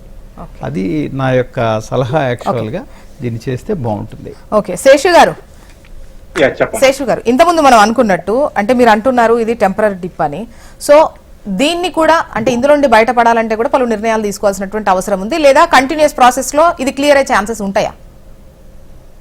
డెఫినెట్ గా అండి. కంటిన్యూస్ ప్రాసెస్ అనేది ఇప్పుడు మన ఇండియన్ ఎకానమీ అనేది ఒక నెక్స్ట్ 10 years ఆర్ 15 years లో కూడా బాగానే ఉంటుందండి. అంటే ఏ గవర్నమెంట్ వచ్చినా, గవర్నమెంట్ గురించి నేను మాట్లాడటం లేదు, ఎందుకంటే దీనికి రీజన్ పరంగా ఏంటంటే నేను చెప్పదలుచుకుంది, ఒక ఎకానమీలో ఒక అద్భుతంగా, ఇప్పుడు మన ఎకానమీ గాని గమనిస్తే ఇప్పుడు గ్లోబల్ గా ఫాస్టెస్ట్ గ్రోత్ ఉన్న ఎకానమీ అండి మనది.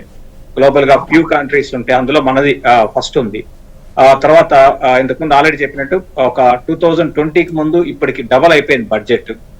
తర్వాత ఇప్పుడు 4 trillion, అంటే 4th పొజిషన్ లో ఉన్నాము, దగ్గర 4 trillion కి వస్తున్నాము. నెక్స్ట్ 1.5 year లో మనము జపాన్ ని ఈవెన్ జర్మనీని కూడా 2 ఏళ్లలో క్రాస్ అయ్యి ఇండియా అనేది నెక్స్ట్ 2 years తర్వాత వరల్డ్ లో 3rd లార్జెస్ట్ ఎకానమీగా ఉంటుంది.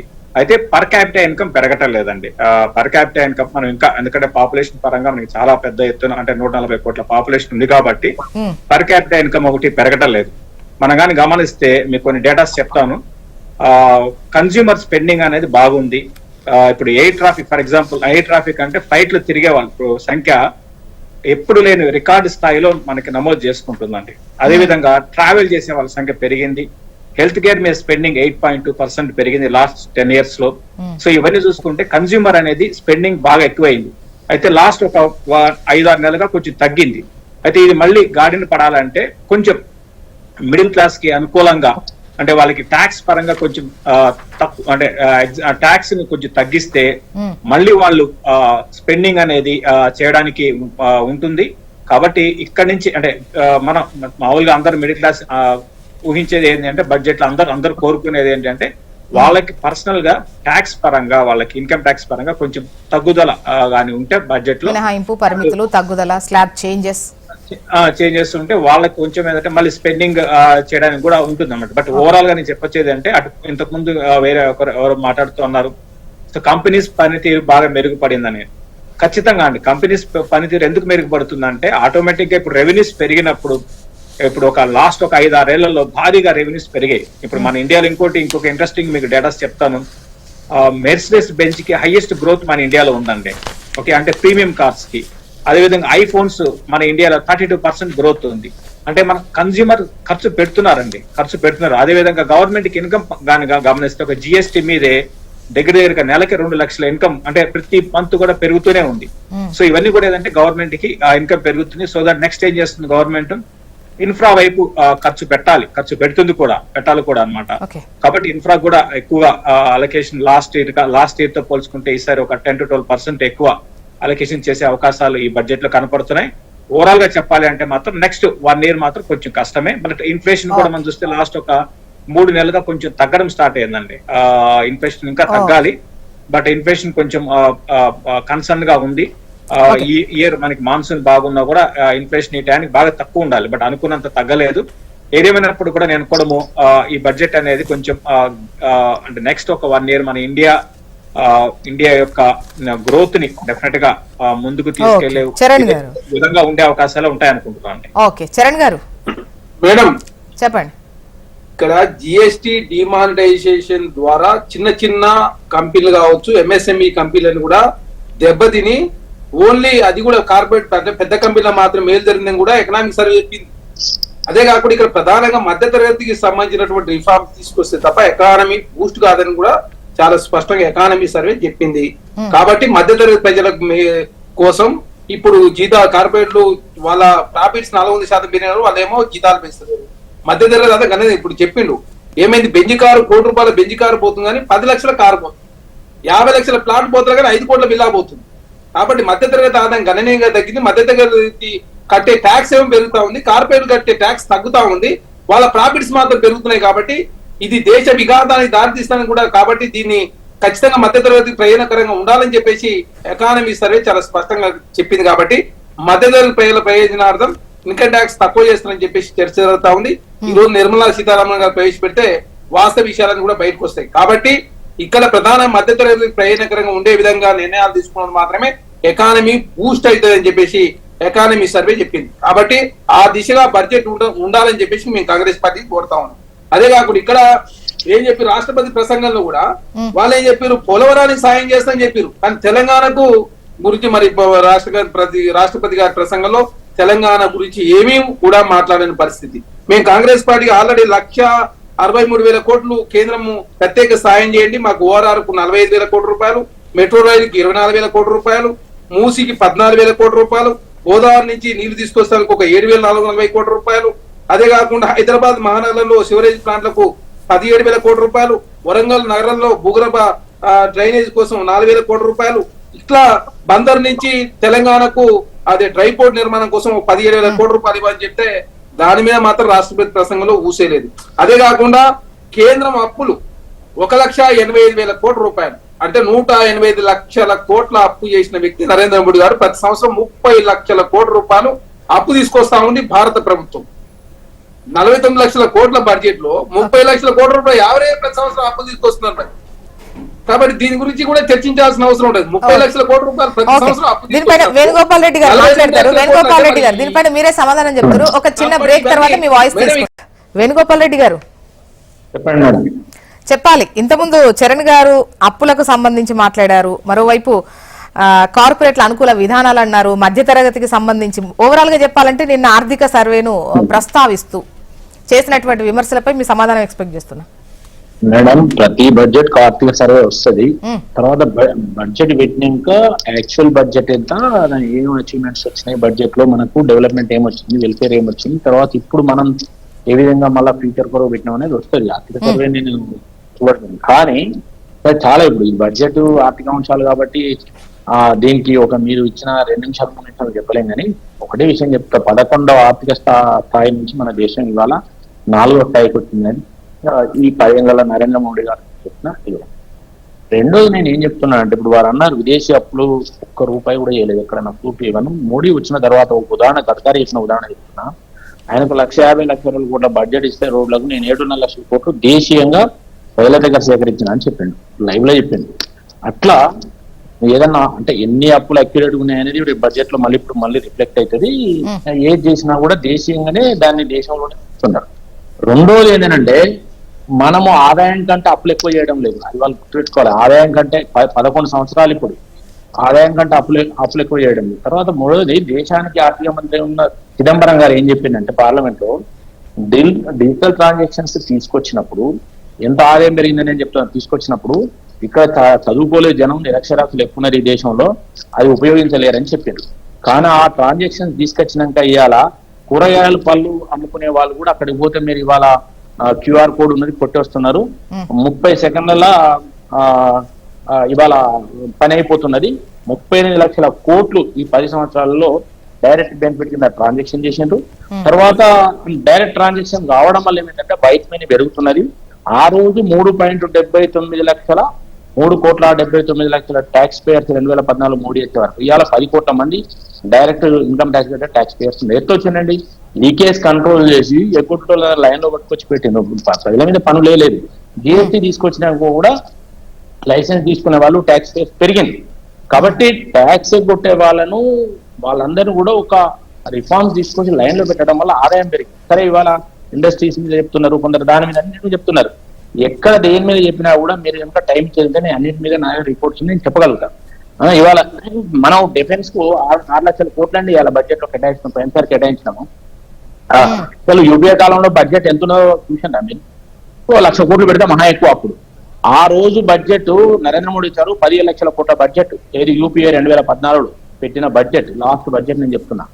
ఇవాళ బడ్జెట్ 50 లక్షల కోట్లు, ఎక్కడ 17 లెక్కలు, ఇక్కడ యాక్చువల్ బడ్జెట్ అది కూడా చెప్తున్నారు. యాక్చువల్ బడ్జెట్ నేను చెప్పడం కాదు, మీరు గూగుల్లో కొట్టుకుంటూ వస్తుంది, ఎక్కడ చూసినా ఆర్థిక సర్వేలో కనిపిస్తుంది. కాబట్టి ఆదాయంతో పాటు బడ్జెట్ కూడా ఎట్లా పెరిగింది. 25 కోట్ల మంది పేదలు ఈ 10 సంవత్సరాలలో పేదరికం నుంచి అధిగమించిందని భారతదేశంలో భారతీయ జనతా పార్టీ చెప్పలేదు, ప్రభుత్వం చెప్పలేదు, అంతర్జాతీయ ఆర్థిక సంస్థలతో పాటు ఐక్యరాజ్య సమితి చెప్పింది, నేను చెప్పడం లేదు. ఇవాళ కోవిడ్ పీరియడ్ లో ఇప్పటికి కూడా 80 కోట్ల మందికి ఉచితంగా కేంద్రం 5 కిలోలు బియ్యం ఇస్తున్నది పేదలకు.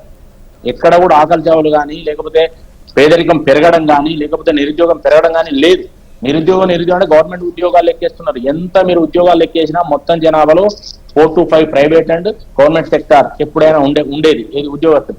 కానీ ఉపాధి పెరగడం అవసరం. ఆ ఉపాధి రంగాలు స్కిల్ ఇండియా వల్ల కానీ, లేదంటే నైపుణ్యాన్ని పెంచడం వల్ల కానీ ఉపాధి అవకాశాలు పెరిగినాయనే విషయాన్ని మనం గమనించాలి. ఇవన్నీ కూడా గత సర్వేలలో కూడా రిఫ్లెక్ట్ అయినాయి. కాబట్టే మోడీకి మళ్ళీ ప్రజలు పట్టం కడుతున్నారు. ఎక్కడ చూసినా కూడా ఇవాళ మనం ప్రజల మీద ఎక్కడ కూడా ఇప్పుడు జీడిపి అంటున్నా, జీడిపి కాన్స్టెంట్ గా ఉంటుంది. జీడిపి ఎట్లా అంటే ఎక్స్పోర్ట్ ఇంపోర్ట్ మీద ప్రజలు పెట్టే ఖర్చు మీద, అంటే ప్రజలు పెట్టే టర్న్ ఓవర్స్ ఖర్చు మీద, తర్వాత పొదుపు మీద ఆధారపడి ఉంటుంది. ఒకవేళ దేశంలో పొదుపు బాగైంది అనుకోండి జీడిపి తగ్గుతుంది, కానీ పేదరికంలో ఉన్నట్టు కాదు దేశం. మన ఫ్యామిలీ వ్యవస్థ, కుటుంబ వ్యవస్థ, అమెరికా లాగా ఇండిపెండెంట్ వ్యవస్థగా ఇండిపెండెంట్ వ్యక్తి కాదు. కాబట్టి కుటుంబం కొంత సేవింగ్ చేస్తుంది, సేవింగ్ చేసినప్పుడు జీడిపి ఆటోమేటిక్ గా తగ్గుతుంది. లేదంటే వెస్టర్న్ కల్చర్ ప్రకారం మనం ఎక్కువ డబ్బులు ఖర్చు పెట్టినప్పుడు ఆటోమేటిక్ గా జీడిపి పెరుగుతుంది. ఎక్స్పోర్ట్ ఇంపోర్ట్స్ మీద కూడా ఆధారపడి మన ఎక్స్పోర్ట్స్ బాగా పెరిగినాయి. ఓకే, ఈ జీడిపి లెక్కకు సంబంధించి ఒక డౌట్ చరణ్ గారు చెప్పాలి. చరణ్ గారు విదేశీ మారక నిల్వలు పెరిగినాయి గతం కంటే చాలా. 44 మొన్నటి వరకు పాత లెక్క 44 లక్షలు, ఇప్పుడు 50 లక్షల కోట్ల దాకా పెరిగినాయి విదేశీ మార్గం. ఇప్పుడు అంత లేవు. చరణ్ గారు ఒక్క నిమిషం అండి. చరణ్ గారు, ఈ జీడిపి లెక్క ఇప్పటి లెక్క చూసి, కొంతకాలానికి పరిమితమైన ఈ లెక్క చూసి టోటల్ గా విధానాలనే తప్పుగా ఎంచాల్సిన అవసరం ఉందా? ఎందుకంటే ఈవెన్ కరోనా టైం వెంటనే కూడా ఆ తర్వాత వృద్ధి రేటు బాగానే నమోదైంది. ఆ తర్వాత 4 సంవత్సరాల తర్వాత వచ్చినటువంటి ఈ రేటును మనం అంటే టోటల్ గా విధానాలను తప్పు పట్టాల్సిన అవసరం ఉందా అనేది క్వశ్చన్. మేడం, ఇప్పుడు ఇక్కడ economic survey chief advisor of government of India madam, మేము ప్రకటించింది కాదు. ఇక్కడ వాళ్ళు నియమించుకున్నటువంటి అడ్వైజర్ గారు చెప్పినటువంటి లెక్కలు మాత్రమే మేము చెప్తా ఉన్నాం. ఇక్కడ ఏం జరిగిందంటే వాళ్ళు 2014 నుంచి నరేంద్ర మోడీ గారు వచ్చిన తర్వాత కార్పొరేట్ లో మేలు చేయడం తోటి వాళ్ళు అనుకునే వాస్తవం చెప్పాలంటే డిడక్షన్ సెట్ ఇవ్వాలని చెప్పేసి గతంలో ఎకనామిక్స్ ఎక్స్పర్ట్స్ చెప్పింది ఏంటంటే, మీరు ఉద్యోగాల కల్పన మీద ఇవ్వండి, ఉద్యోగాల కల్పన మీద ఇవ్వండి. ఇదేం చేశారు, కార్పొరేట్ ట్యాక్స్ 10% తక్కువ చేసి 1,86,000 కోట్ల రూపాయల భారత ప్రభుత్వాన్ని నష్టం జరిగింది తప్ప కార్పొరేట్ లకు కట్టాల్సిన ట్యాక్స్ వాళ్ళు కట్టలేదు. వారి ద్వారా ఉద్యోగాలు పెరగలేదు, వారి జీతాలు పెంచలేదు. దాంతో మధ్యతరగతి ఆదాయం గణనీయంగా తగ్గింది, వాళ్ళు కట్టే ట్యాక్స్ పెరిగింది. ఇప్పుడు అదాని కట్టే ట్యాక్స్ ఏం తక్కువగా ఉన్నది, మేము కట్టే ట్యాక్స్ ఎక్కువ ఉన్నది. పర్సెంటేజ్ వాళ్ళు ఎక్కువ కడుతుండొచ్చు మొత్తం టోటల్ గా, కానీ పర్సెంటేజ్ తక్కువ ఉన్నది. దాని మూలంగానే భారతీయ జనతా పార్టీ కార్పొరేట్ లో మేలు చేసిందని చెప్పేసి దానిలో భాగంగా ఖర్చు అంతా ఎలక్షన్ కు వాళ్ళకి ఎలక్షన్ బాండ్ కొనుగోలు చేసిందని చెప్పేసి చాలా స్పష్టంగా కనపడతాం. దానిలో భాగంగా సుప్రీంకోర్టు కూడా కొట్టేసిన సందర్భం కదా. కాబట్టి ఇక్కడ జరిగింది ఏంటంటే ఎకనామిక్ సర్వే చాలా స్పష్టంగా చెప్పింది. గతంలో నరేంద్ర మోడీ గారు తీసుకున్న నిర్ణయాలు అనేవి కూడా గతంలో కార్పొరేట్ మేలు చేసే ప్రయత్నం జరిగింది కాబట్టి ఇప్పుడు మధ్యతరగతి ఆదాయం పెరగడం కోసం కావచ్చు, మధ్యతరగతి బతికించాలని చెప్పేసి ఎకనామిక్ సర్వే చెప్పింది. దానిలో భాగంగా మధ్యతరగతికి ట్యాక్స్ తక్కువ చేసే ప్రయత్నం జరుగుతా ఉంది. అదే కాకుండా ఇక్కడ ఏం చెప్పింది చాలా స్పష్టంగా, జీడిపి మేడం ఇప్పుడు రూపాయి, ఇక్కడ 30 లక్షల కోట్ల ప్రతి సంవత్సరం మీరు అప్పు తీసుకొస్తా ఉన్నారు. మీరు పెట్టే బడ్జెట్ 49 లక్షల కోట్లు. ఆనాడు యూపీఐలో 15 లక్షల కోట్లని మీరే చెప్తా ఉన్నారు కదా. 49 లక్షల కోట్లు అంటే మరి బడ్జెట్ ఎంత పెరిగింది? 14 మంది కాదండి, 10 ఏళ్లలో ఇప్పుడు 30 సంవత్సరానికి 30 లక్షలు అంటే 10 ఏళ్లలో ఎంత అప్పు అవ్వాలండి మేడం? 185 లక్షల కోట్ల అప్పు నరేంద్ర మోడీ గారు చేసింది. 185 లక్షల కోట్ల అప్పు నరేంద్ర మోడీ గారు కేంద్ర ప్రభుత్వ అప్పులు. జీడిపిలో దీని పర్సెంటేజ్ 56.8%. ఇక్కడ ప్రతి ఏడాది యావరేజ్ 30 లక్షల కోట్ల రూపాయలు నరేంద్ర మోడీ గారు అప్పు చేస్తా ఉన్నారు. 49 లక్షల కోట్ల బడ్జెట్ లో 30 లక్షల కోట్లు తీసేస్తే మీరు బడ్జెట్ ప్రవేశపెట్టి యాక్చువల్ 19 లక్షల కోట్లే కదా. మీరు ఇప్పుడు ఇది వచ్చిన సమస్య. ఆనాడు యూపీఐలో 60 రూపాయల డాలరు ఈ రోజు 86.7%. చరణ్ గారు మీరు అడిగిందే అడుగుతున్నాను. క్వశ్చన్, ఈ 10 ఏళ్లలో సంవత్సరానికి 30 లక్షల చొప్పున అప్పు చేశారంటున్నారా మీరు? నరేంద్ర మోడీ గారు వచ్చిన తర్వాత అదే 10 ఏళ్ళు ప్రతి ఏడాది 30 లక్షల కోట్లు ప్రభుత్వం అదనంగా అప్పుడు ఇంకా అప్పు లెక్క పెద్ద ఇంకా ఎక్కువ నంబర్ కనిపించాలి కదా, మరో 2 రెట్లు పెరగాలి. ఏది మేడం పెరిగింది కదా. మీకు 14 మంది ప్రధానులు 69 లక్షల కోట్లు అప్పు చేస్తే ఒక నరేంద్ర మోడీ గారే ఒక మొత్తం కలిసి తీసేస్తే ఒక 185 లక్షల కోట్ల అప్పు అయింది. 69 తీసేయండి అలా నుంచి అంటే డబల్ అయిపోయింది. 14 మంది ప్రధానుల కన్నా కూడా నరేంద్ర మోడీ గారు చేసిన అప్పే డబల్ అయిపోయింది. ఇక్కడ మేము ఒట్టే ఏది వేకే చెప్తలేము మేడం. దయచేసి ఎకానమీ సర్వే ఒకసారి చూసుకోండి, వస్తున్నటువంటి రిపోర్ట్ చూసుకోండి. దయచేసి మధ్యతరగతి ఆదాయం పెరగడం కోసం మీరు దయచేసి నిర్ణయాలు తీసుకోవాలని చెప్పేసి మేము కోరుతాం. మధ్యతరగతి సరాసరిలో చూస్తే 18 లక్షల కోట్లని అనిపిస్తోంది. లేదు మేడం, అంటే కదా. ఓకే ఫైన్, 18,000 కోట్ల. ఒకసారి వేణుగోపాల్ రెడ్డి గారు మీకే ఇస్తాను. చరణ్ గారు మళ్ళీ తీసుకుంటా ప్లీజ్. ఇప్పుడు మేడం అప్పుల విషయం కొద్దిగా ఆగితే బడ్జెట్ లో క్లియర్ గా వస్తుంది. ఇప్పుడు లేటెస్ట్ అప్పు చేయడం అనేది ఉత్పాదక రంగాల మీద పెట్టి అది దేశీయ అప్పు అని చెప్పిన నేను ఉంటా. ఒక్క విదేశీ రుణం కూడా ఇప్పటివరకు తీసుకోలేదని చెప్పిన నేను. వీళ్ళు చేసిన అప్పులు మేము తీర్పుకుంటూ వచ్చినాం. పెట్రోల్ డీజిల్ మీదనే వీళ్ళు ఏం చేసిండే 150,000 కోట్ల అప్పు చేసినా తీర్పినాం. అందరికీ ప్రతి సంవత్సరం చెప్పడం జరిగింది. ఇప్పుడు నేను చెప్పిన డిఫెన్స్ కు పోయినసారి 6 లక్షల కోట్లు, తర్వాత నేషనల్ హైవేస్ కింద చెప్పిన యాక్చువల్ మొన్న 2.70 లక్షల కోట్లు మనం అలొకేషన్ చేసినాము, ఖర్చు కూడా అయినాయి. రైల్వేస్ కు 2.41 లక్షల కోట్లు, తర్వాత ఫుడ్ అండ్ పబ్లిక్ డిస్ట్రిబ్యూషన్ గతంలో 2.6 లక్షల కోట్లు, గతంలో 30,000 కోట్లు 40,000 కోట్లు ఉన్నాయి. అంటే ఎక్కడ 2 లక్షల కోట్ల పైన 30,000 కోట్లు ఎక్కడ. తర్వాత మీకు ఫర్టిలైజర్స్ కు ఇవాళ 1.75 లక్షల కోట్ల మనం ఇన్వెస్ట్ చేస్తూ సబ్సిడీ ఇస్తున్నాం. అంటే మీరు ఆలోచించండి, యూరియా ఇవాళ 2700 యూరియా ఒరిజినల్ కాస్ట్ ఉంటే 260 రూపాయలకు మోడీ ఇస్తున్నాడండి. ఒక ఎకరం మీద 10,000 సబ్సిడీ వస్తున్నది రైతుకు యావరేజ్ లో. నేను చెప్తున్నా, కావాలంటే ఎవరైనా అడగండి, బస్తా మీదనే ప్రింట్ చేసి వస్తున్నది. మేమేం చెప్పాల్సిన అవసరం లేదు. డిఏపి మీద కానీ, యూరియా మీద కానీ, పొటాష్ మీద కానీ సబ్సిడీ ఎంత ఉన్నది, యాక్చువల్ రేట్ ఎంత ఉంది, బస్తాల మీద వస్తున్నది. రైతులు చూసుకుంటున్నారు ఇవాళ. కాబట్టి అంతకుముందు రెన్యువల్ పవర్ గురించి ఆలోచించలేదు వీళ్ళు.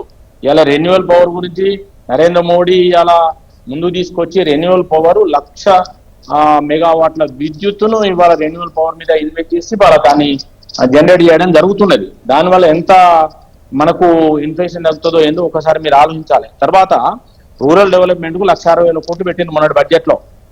అదివరకు ఇప్పుడు ఇవాళ వీళ్ళు పంచాయతీలో నిధులు ఇస్తలేరండి. టెన్షన్ గా 10 సంవత్సరాల నుంచి పంచాయతీ నిధులు కేంద్రం నుంచి ఆర్థిక టెన్షన్ గా సంవత్సరం అయింది. గవర్నమెంట్ వచ్చి ఇప్పటివరకు పంచాయతీలకు రూపాయి ఇయ్యలేదు.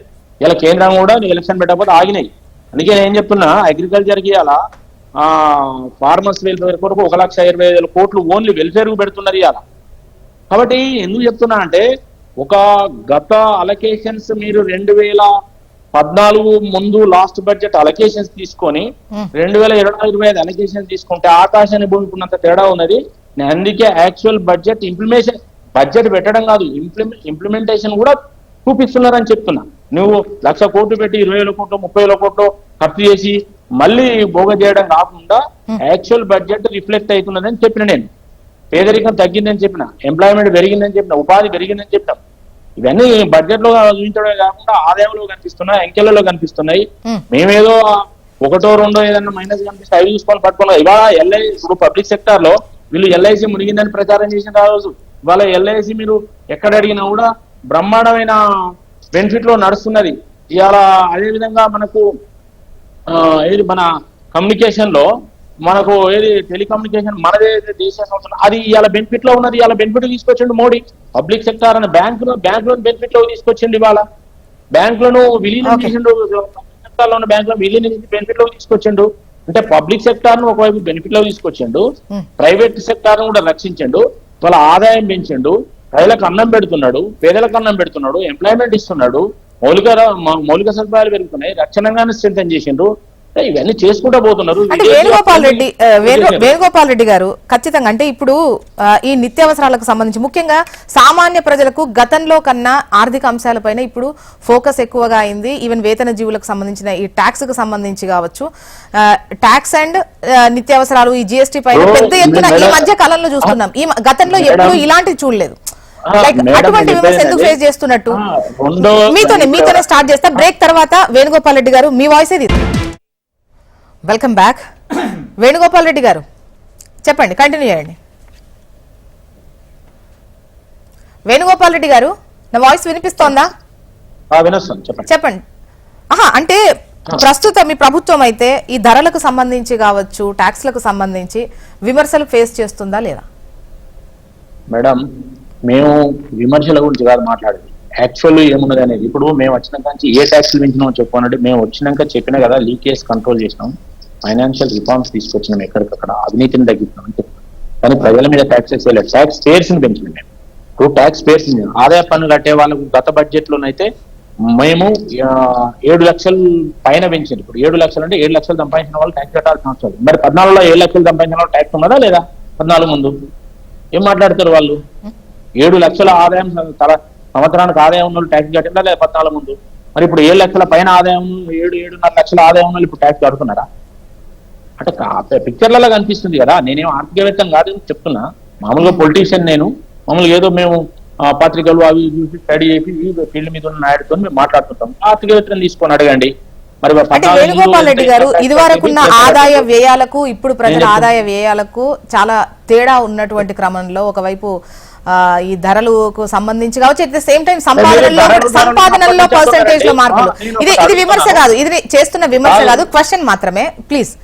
క్వశ్చన్ కానీ ఏ ధర పెరిగిందంటే చెప్పాను నేను కమాడిటీ చెప్పిన, నిత్యావసర వస్తువులు చెప్పిన. బియ్యం ధర పెరిగిందా? 14 ఎంతున్నది, 2014 బియ్యం ధర ఇప్పటి బియ్యం ధర చెప్పండి.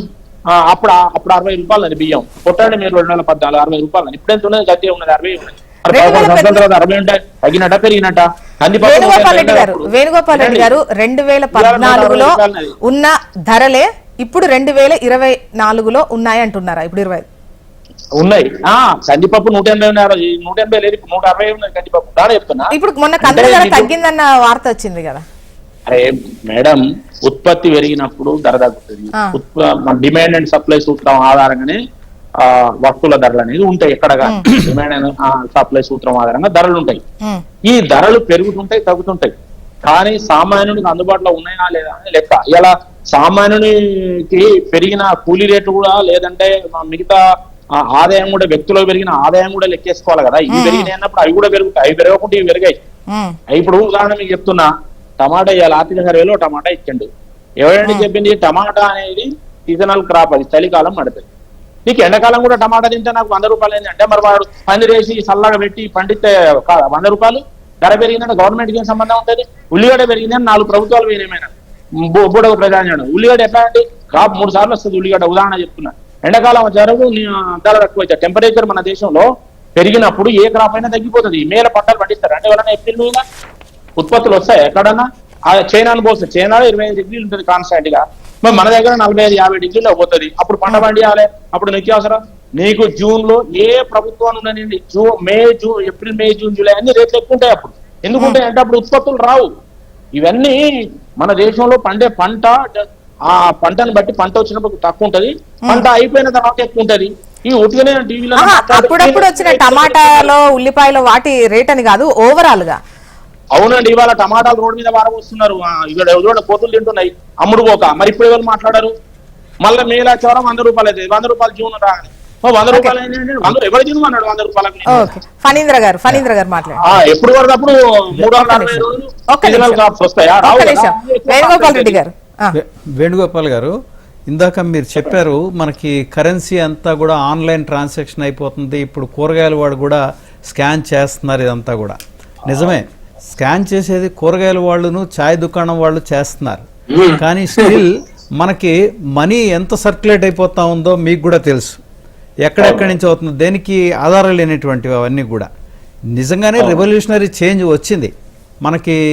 ఎటువంటి లెవెల్లో వచ్చింది? ఓన్లీ ఛాయ్ దుకాణాలు, లేకపోతే కూరలు అమ్మేవాళ్ళు, లేకపోతే ఇంకొక నిత్యవసర వస్తువులు అమ్మేటువంటి వాళ్ళ దగ్గర మాత్రం.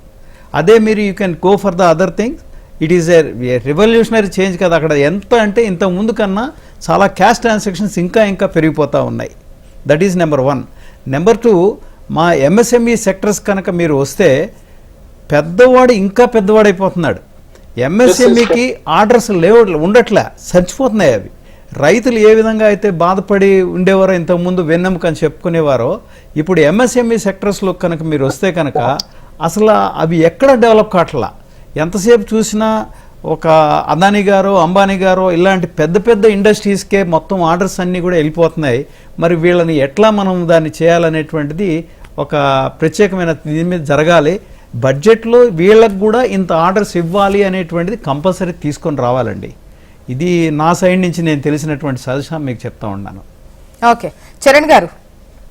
మేడం, ఇక్కడ ఆర్ఎస్ఎస్ అనుబంధ కార్మిక విద్యార్థి ప్రజా సంఘాల వాళ్ళు మధ్యతరగతి ట్యాక్స్ మినహాయింపు ఇవ్వాలి, చిన్న వ్యాపారాలకు అండగా ఉండనని చెప్పేసి చాలా స్పష్టంగా వాళ్ళే ప్రధానమంత్రి గారు రిక్వెస్ట్ చేశారు. ఇక్కడ ఆర్ఎస్ఎస్ లాస్ట్ మాట్లాడాల్సిన పరిస్థితి వచ్చిందంటేనే అర్థం చేసుకోవాలా, నరేంద్ర మోడీ గారు కార్పొరేట్లకు మేలు చేసింది కాబట్టి మధ్యతరగతి ఆదాయం తగ్గింది. అదే ఎంఎస్ఎంఈ ఇండస్ట్రీస్ పెద్ద దెబ్బతిన్న పరిస్థితి. జిఎస్టీ ద్వారా, డిమానిటైజేషన్ ద్వారా ప్రధానంగా మధ్యతరగతి కంపెనీలు ఎంఎస్ఎంఈ మొత్తం సెక్టర్ అంతా దెబ్బతిన్నది. కాబట్టి వాడికి ప్రోత్సాహాలు ఇవ్వాల్సిన అవసరం ఉంది అని చెప్పేసి ఆర్ఎస్ఎస్ఏ అనుబంధ కార్మిక విభాగం వాళ్ళే బయటకు వచ్చి ప్రధానమంత్రి గారు రిక్వెస్ట్ చేశారంటే ఏ విధంగా ఆనాడు 2014 నుంచి 2024 వరకు 10 సంవత్సరాల కాలంలో కార్పొరేట్ మేలు చేయడంతో ప్రధానంగా జీడిపి పెరగలేదు, అదే మధ్యతరగతి ఆదాయం పెరగలేదు. కాబట్టి మధ్యతరగతి కోసం ఏదైనా చేయుత అని చెప్పేసి చాలా స్పష్టంగా ఆర్ఎస్ఎస్ కోరుతా ఉంది, అందరు కోరుతా ఉంది. అదే కాకుండా భారతదేశం అభివృద్ధి చెందిన దేశంగా 2047 వరకు పోతుందట. 8% వచ్చినప్పుడు 2047 అంటే మరి 15 సంవత్సరాల కాలంలో మరి ఎంత గ్రోత్ సాధించడం ఇవన్నీ కూడా ప్రజలందరూ చర్చించుకుంటాం. 5 ట్రిలియన్ డాలర్లు అన్నారు, అదన్నారు, ఇదన్నారు. కాకపోతే లాస్ట్ వస్తాక పరిస్థితి ఏమైందంటే 8% ఉన్న జీడిపి 6.2%, 8.2 నుంచి 6.2% అంటే రూపాయి పతనం అవుతుంది. భారీగా విదేశీ పెట్టుబడులు వెళ్ళిపోతా ఉన్నాయి. భారతదేశంలో పేదరికం అంటున్నారు, పేదరికానికి 23 కోట్ల మంది బయటపడరని చెప్తున్నారు. కానీ ఈ దేశంలో 23 కోట్ల మంది ఆదాయం పర్ డే 375 రూపాయలు, అదాని ఆదాయం పర్ డే 1600 కోట్ల రూపాయలు. భారీ వ్యత్యాసం పెరుగుతుందని చెప్పేసి చర్చ జరుగుతా ఉంది. అదేగా గుత్తాధిపత్యం పెరుగుతా ఉంది. ఇక్కడ అంటే ఈ అదాని కావచ్చు, అంబానీ కావచ్చు. ఇప్పుడు చూడండి, నేను ఆస్ట్రేలియా బొగ్గు కోల్ ఇండియా బొగ్గుకు 4500 రూపాయలు ఇస్తాను. అదే అదాని ఆస్ట్రేలియా నుంచి బొగ్గు దిగుమతి తీసుకొని ఇక్కడ భారత ప్రభుత్వానికి అమ్మే బొగ్గు ఎంత అండి? 24,500 రూపాయలు. ప్రతి సంవత్సరం 6,000 కోట్ల రూపాయలు అదాని మేలు చేస్తా ఉంది భారత ప్రభుత్వం. ఇట్లా చాలా ఉన్నాయి. ఎందుకంటే నీతి ఆయోగ్ చెప్పిన సిఫారసును అదాని అంబానీ పట్టించుకోరు. మిగతా వాళ్ళకు జీవికే కావు, జిఎంఆర్కే 3 కోట్లు ఎయిర్పోర్ట్ మించి ఇవ్వదని చెప్పేసి వాళ్ళకి ఇస్తే ఏకంగా అదానికి ఎలాంటి ఎక్స్పీరియన్స్ లేని సంస్థకి 7 ఎయిర్పోర్ట్లు ఇచ్చింది. దాంతో ఇప్పుడు భారతీయ జనతా పార్టీ అకౌంట్ లో 8,000 కోట్ల రూపాయలు, తెలంగాణ రాష్ట్రంలో ప్రాంతీయ పార్టీలు అత్యధికంగా 1,515 కోట్ల రూపాయలు బీఆర్ఎస్ పార్టీ అకౌంట్ ఉంటే భారతీయ జనతా పార్టీ జాతీయ పార్టీలో 8,000 కోట్ల రూపాయల వారి అకౌంట్ ఉంది. కాబట్టి కార్పొరేట్ లో మేలు చేయడంతో వాళ్ళు ప్రధానంగా భారతీయ జనతా పార్టీకి ఎలక్షన్ బాండ్ రూపంలో సాయం చేయడంతో ప్రధానంగా ఎలక్షన్లు అప్పుడేమో మధ్యతరగతి ఓట్లు కావాలా, రాములు గుర్తొస్తాడు. అదే లేకపోతే పుల్వామా, బాలాకోట్, లేకపోతే మత సిచ్చు లేకపోతే ఇంకో దాని ద్వారా ఓట్లు మీరు కూడా పక్కకి వెళ్ళిపోతున్నారు. పక్కకు కాదు మేడం, వాస్తవం. ఇప్పుడు ఇక్కడ ఏంటంటే వాస్తవాలు మాట్లాడుకోవాల్సిన అవసరం ఉంది. ఎందుకంటే మధ్యతరగతి మొత్తం ఆదాయం అంతా కోల్పోయి ట్యాక్సులు కట్టి వాళ్ళు ఇవాళ బడ్జెట్ లో మధ్యతరగతి వారికి హల్వా లాంటి వార్త ఉంటది అని చెప్తున్నారు కదా. మేబీ అటువంటి ఇప్పుడు గుర్తించింది. 10 సంవత్సరాల కాలం పాటు మధ్యతరగతి ప్రజలు గుర్తు రాలేదు. జీడిపి పత్రం అయిపోయిన తర్వాత ఇప్పుడు మధ్యతరగతి ప్రజలు గుర్తొచ్చింది. కాబట్టి ఇంతకుముందు ఎక్స్పర్ట్ మనతో మాట్లాడినప్పుడు ఇది టెంపరరీ డిప్ మాత్రమే, దాన్ని పెద్దగా చూడాల్సినటువంటి మేడం. అవసరం లేదు, కంటిన్యూస్ ప్రాసెస్ లో మేడం. క్లియర్ అయిపోద్ది అన్నారు కదా, అవదా? మేడం ఎవరండి? వేణుగోపాల్ రెడ్డి గారు. హలో నేనే ఆ. నేను ఏమంటున్నా అంటే మధ్య మధ్యలో కట్ అవుతుంది ఇంకో Okay. మేడం. ఇప్పుడు డిజిటల్ చెల్లింపులు పెరిగిన తర్వాత ఏమైందంటే ఏం చెప్పంటే ఈ 9 ఏళ్లలో వారు తలసరి ఆదాయం చెప్పిండు, ఒకసారి కొట్టండి 14 డబుల్ అయింది 10 ఏళ్లలో. ఈ 10 ఏళ్లలో తలసరి ఆదాయం డబుల్ అయింది నెంబర్ 1. తర్వాత మీకు ఆర్థిక పరిస్థితి ఓ 3-4 అంశాల మీద ఆధారపడి ఉంటుంది. ఒకటి ప్రకృతి వనరులను నరేంద్ర మోడీ వచ్చినాక సేవ్ చేస్తున్నారు. తర్వాత మానవ వనరులను బాగా ఉపయోగించుకున్నారు, స్కిల్ పెంచి ఉపయోగించుకుంటున్నారు. తర్వాత ఉత్పత్తి రంగాలకు ప్రోత్సాహం ఇస్తున్నారు, అంటే వ్యవసాయం కావచ్చు, పరిశ్రమలు కావచ్చు, సేవా రంగాలు కావచ్చు, వాటికి ప్రోత్సాహం ఇస్తున్నారు. ఉత్పత్తి రంగాల యొక్క వాటా మీద ఆధారపడి వాటా ఇస్తున్నారు, అంటే ఇన్ఫ్రాస్ట్రక్చర్, అంటే నీటి వనరులు కానీ, అడవులు, భూములు, రోడ్లు, ఇలాంటి అన్నిటి వాటి యొక్క డెవలప్మెంట్ అనేది జరుగుతున్నది. కాబట్టే ఇవాళ ఆర్థిక ప్రగతి ముందుకు పోతున్నది. ఇప్పుడు ఒక్క నిమిషం మేడం, రాష్ట్రాలకు కాంగ్రెస్ లో 32% ఉంటే మోడీ వచ్చినాక రాష్ట్రాలకు 10%, 42% చేసిండు కదా. 42% చేసిన తర్వాత మీరు ఆగండి, నన్ను మాట్లాడండి. 42% ఆదాయం దాని గురించి మాట్లాడారు. ఒక్క నిమిషం ఆగండి. మీరు మాట్లాడినప్పుడు మేము మాట్లాడలేదు.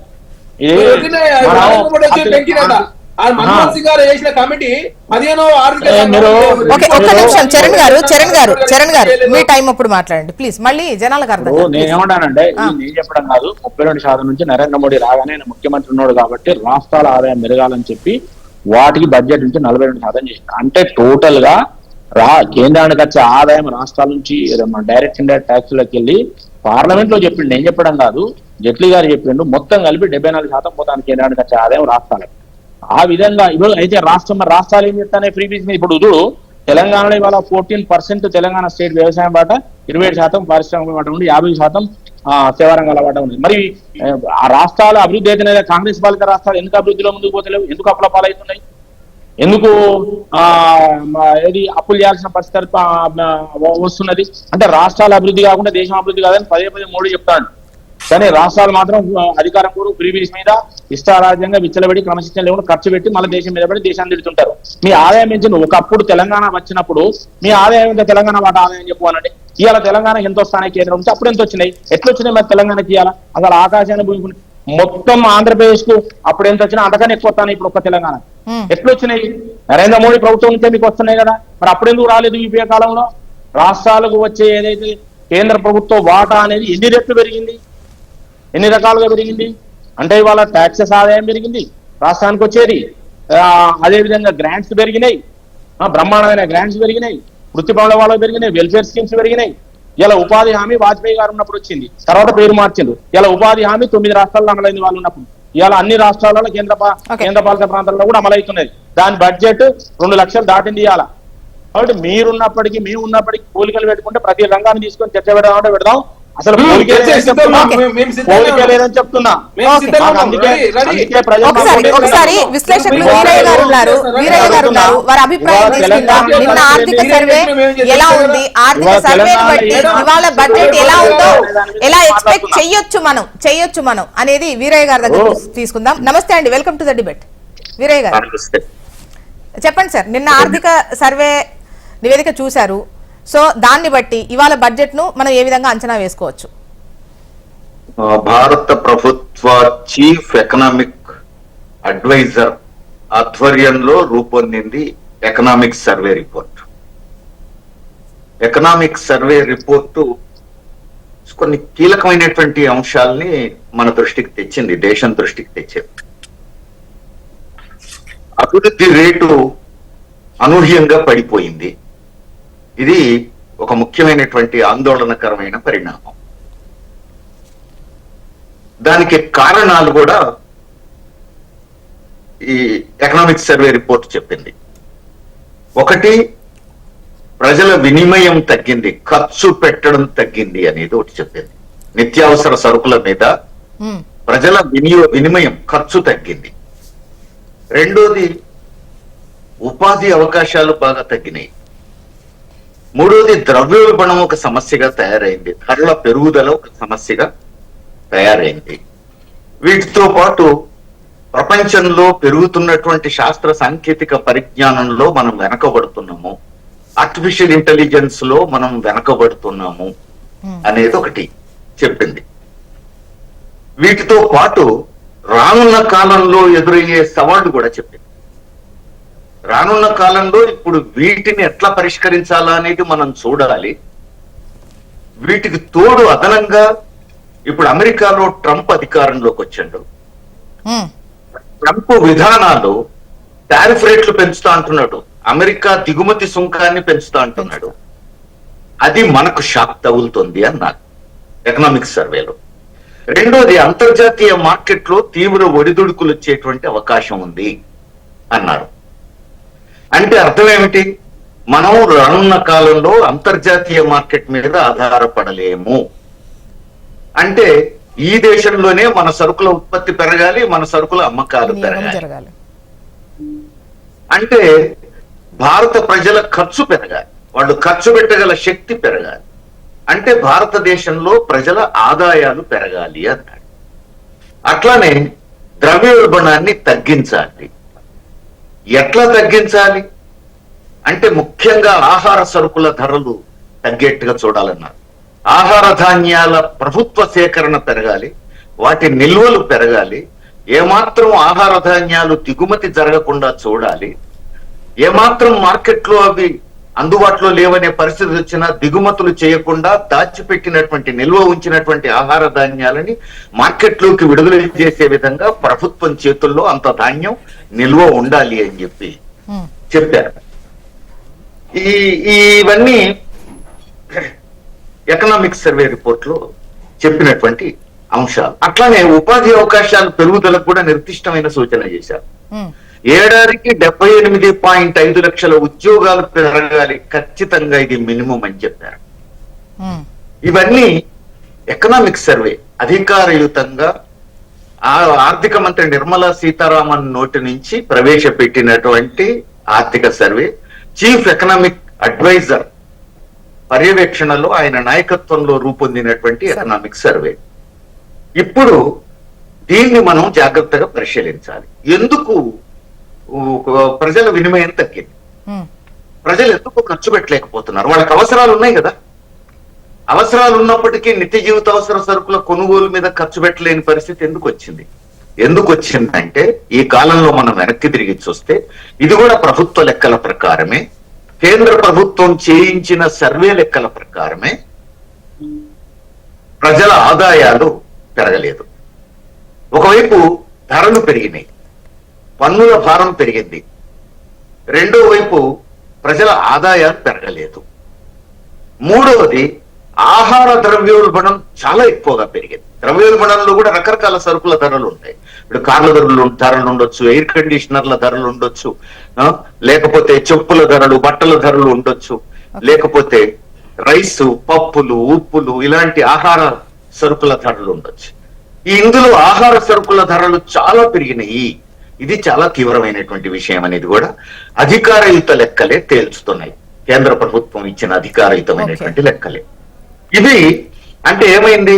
ఆదాయాలేమో ఈవెన్ మధ్యతరగతి ఆదాయాలు కూడా 0.88% నుంచి 5% వరకు మాత్రమే, 5.5% వరకు మాత్రమే పెరిగినాయి ఈ మధ్యలో. ఇంతకంటే ఆదాయాలు పెరగలేదు. అంటే ఇది చాలా తక్కువ, అతి తక్కువ అన్నమాట. రెండోది, ఇది మధ్యతరగతి ఆదాయాలు. ఈవెన్ ఐటీ సెక్టార్లో మన వాళ్ళు కూడా అంటే హెచ్ఎంటీవీకి సంబంధించి కూడా సర్వే చేసినప్పుడు సామాన్యులతో మాట్లాడే ప్రయత్నం చేసాం. అసలు ఏం ఎక్స్పెక్ట్ చేస్తున్నారు వాళ్ళు, ముఖ్యంగా సామాన్యులు ఏం ఎక్స్పెక్ట్ చేస్తున్నారు అనేది మాట్లాడాము. ఒకసారి మన రిపోర్టర్ కొలీగ్ హరీష్ సిద్ధంగా ఉన్నారు, అసలు వాళ్ళ వర్షన్ ఏ విధంగా ఉందో చెప్పేందుకు. హరీష్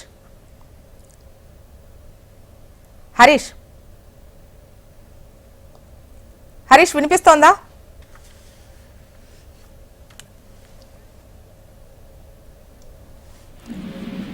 హరీష్ వినిపిస్తోందా?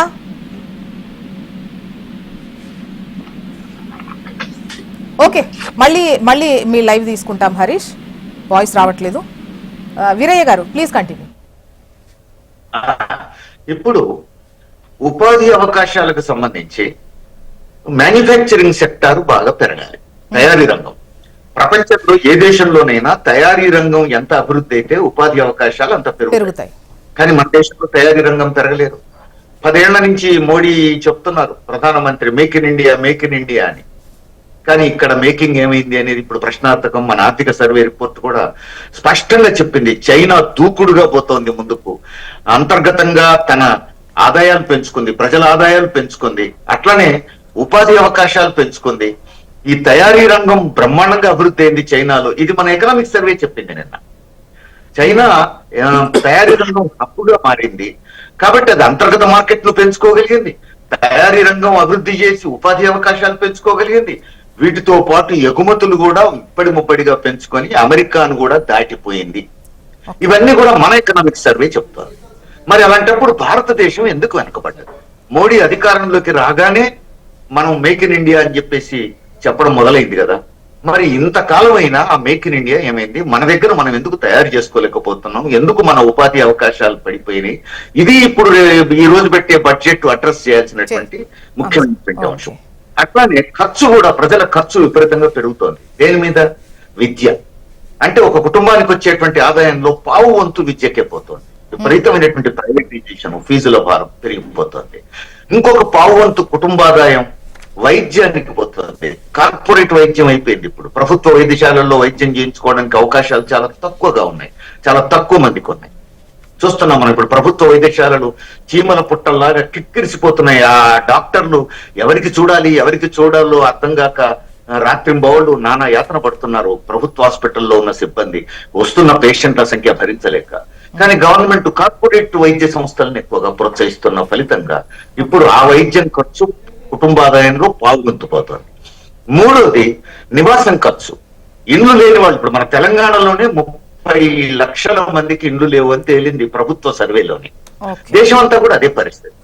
కాబట్టి ఈ సొంత ఇల్లు లేకపోవడంతో ఇంటి అద్దెకు పావు వంతు పోతుంది ఆదాయం. ఇక మిగిలిన పావు వంతు కుటుంబం నడవాలి. కానీ దాని మీద కూడా మధ్యతరగతి మీద పన్ను భారం విపరీతంగా పెరిగింది, సాధారణ ప్రజల మీద పన్ను భారం పెరిగింది. కార్పొరేట్ సంస్థలు అంబానీలు, అదాయానీల మీద పన్ను భారం తగ్గింది. ప్రభుత్వం వాళ్ళ పన్ను తగ్గించి మధ్యతరగతి ఉద్యోగులు, సాధారణ ప్రజల పన్ను పెంచింది.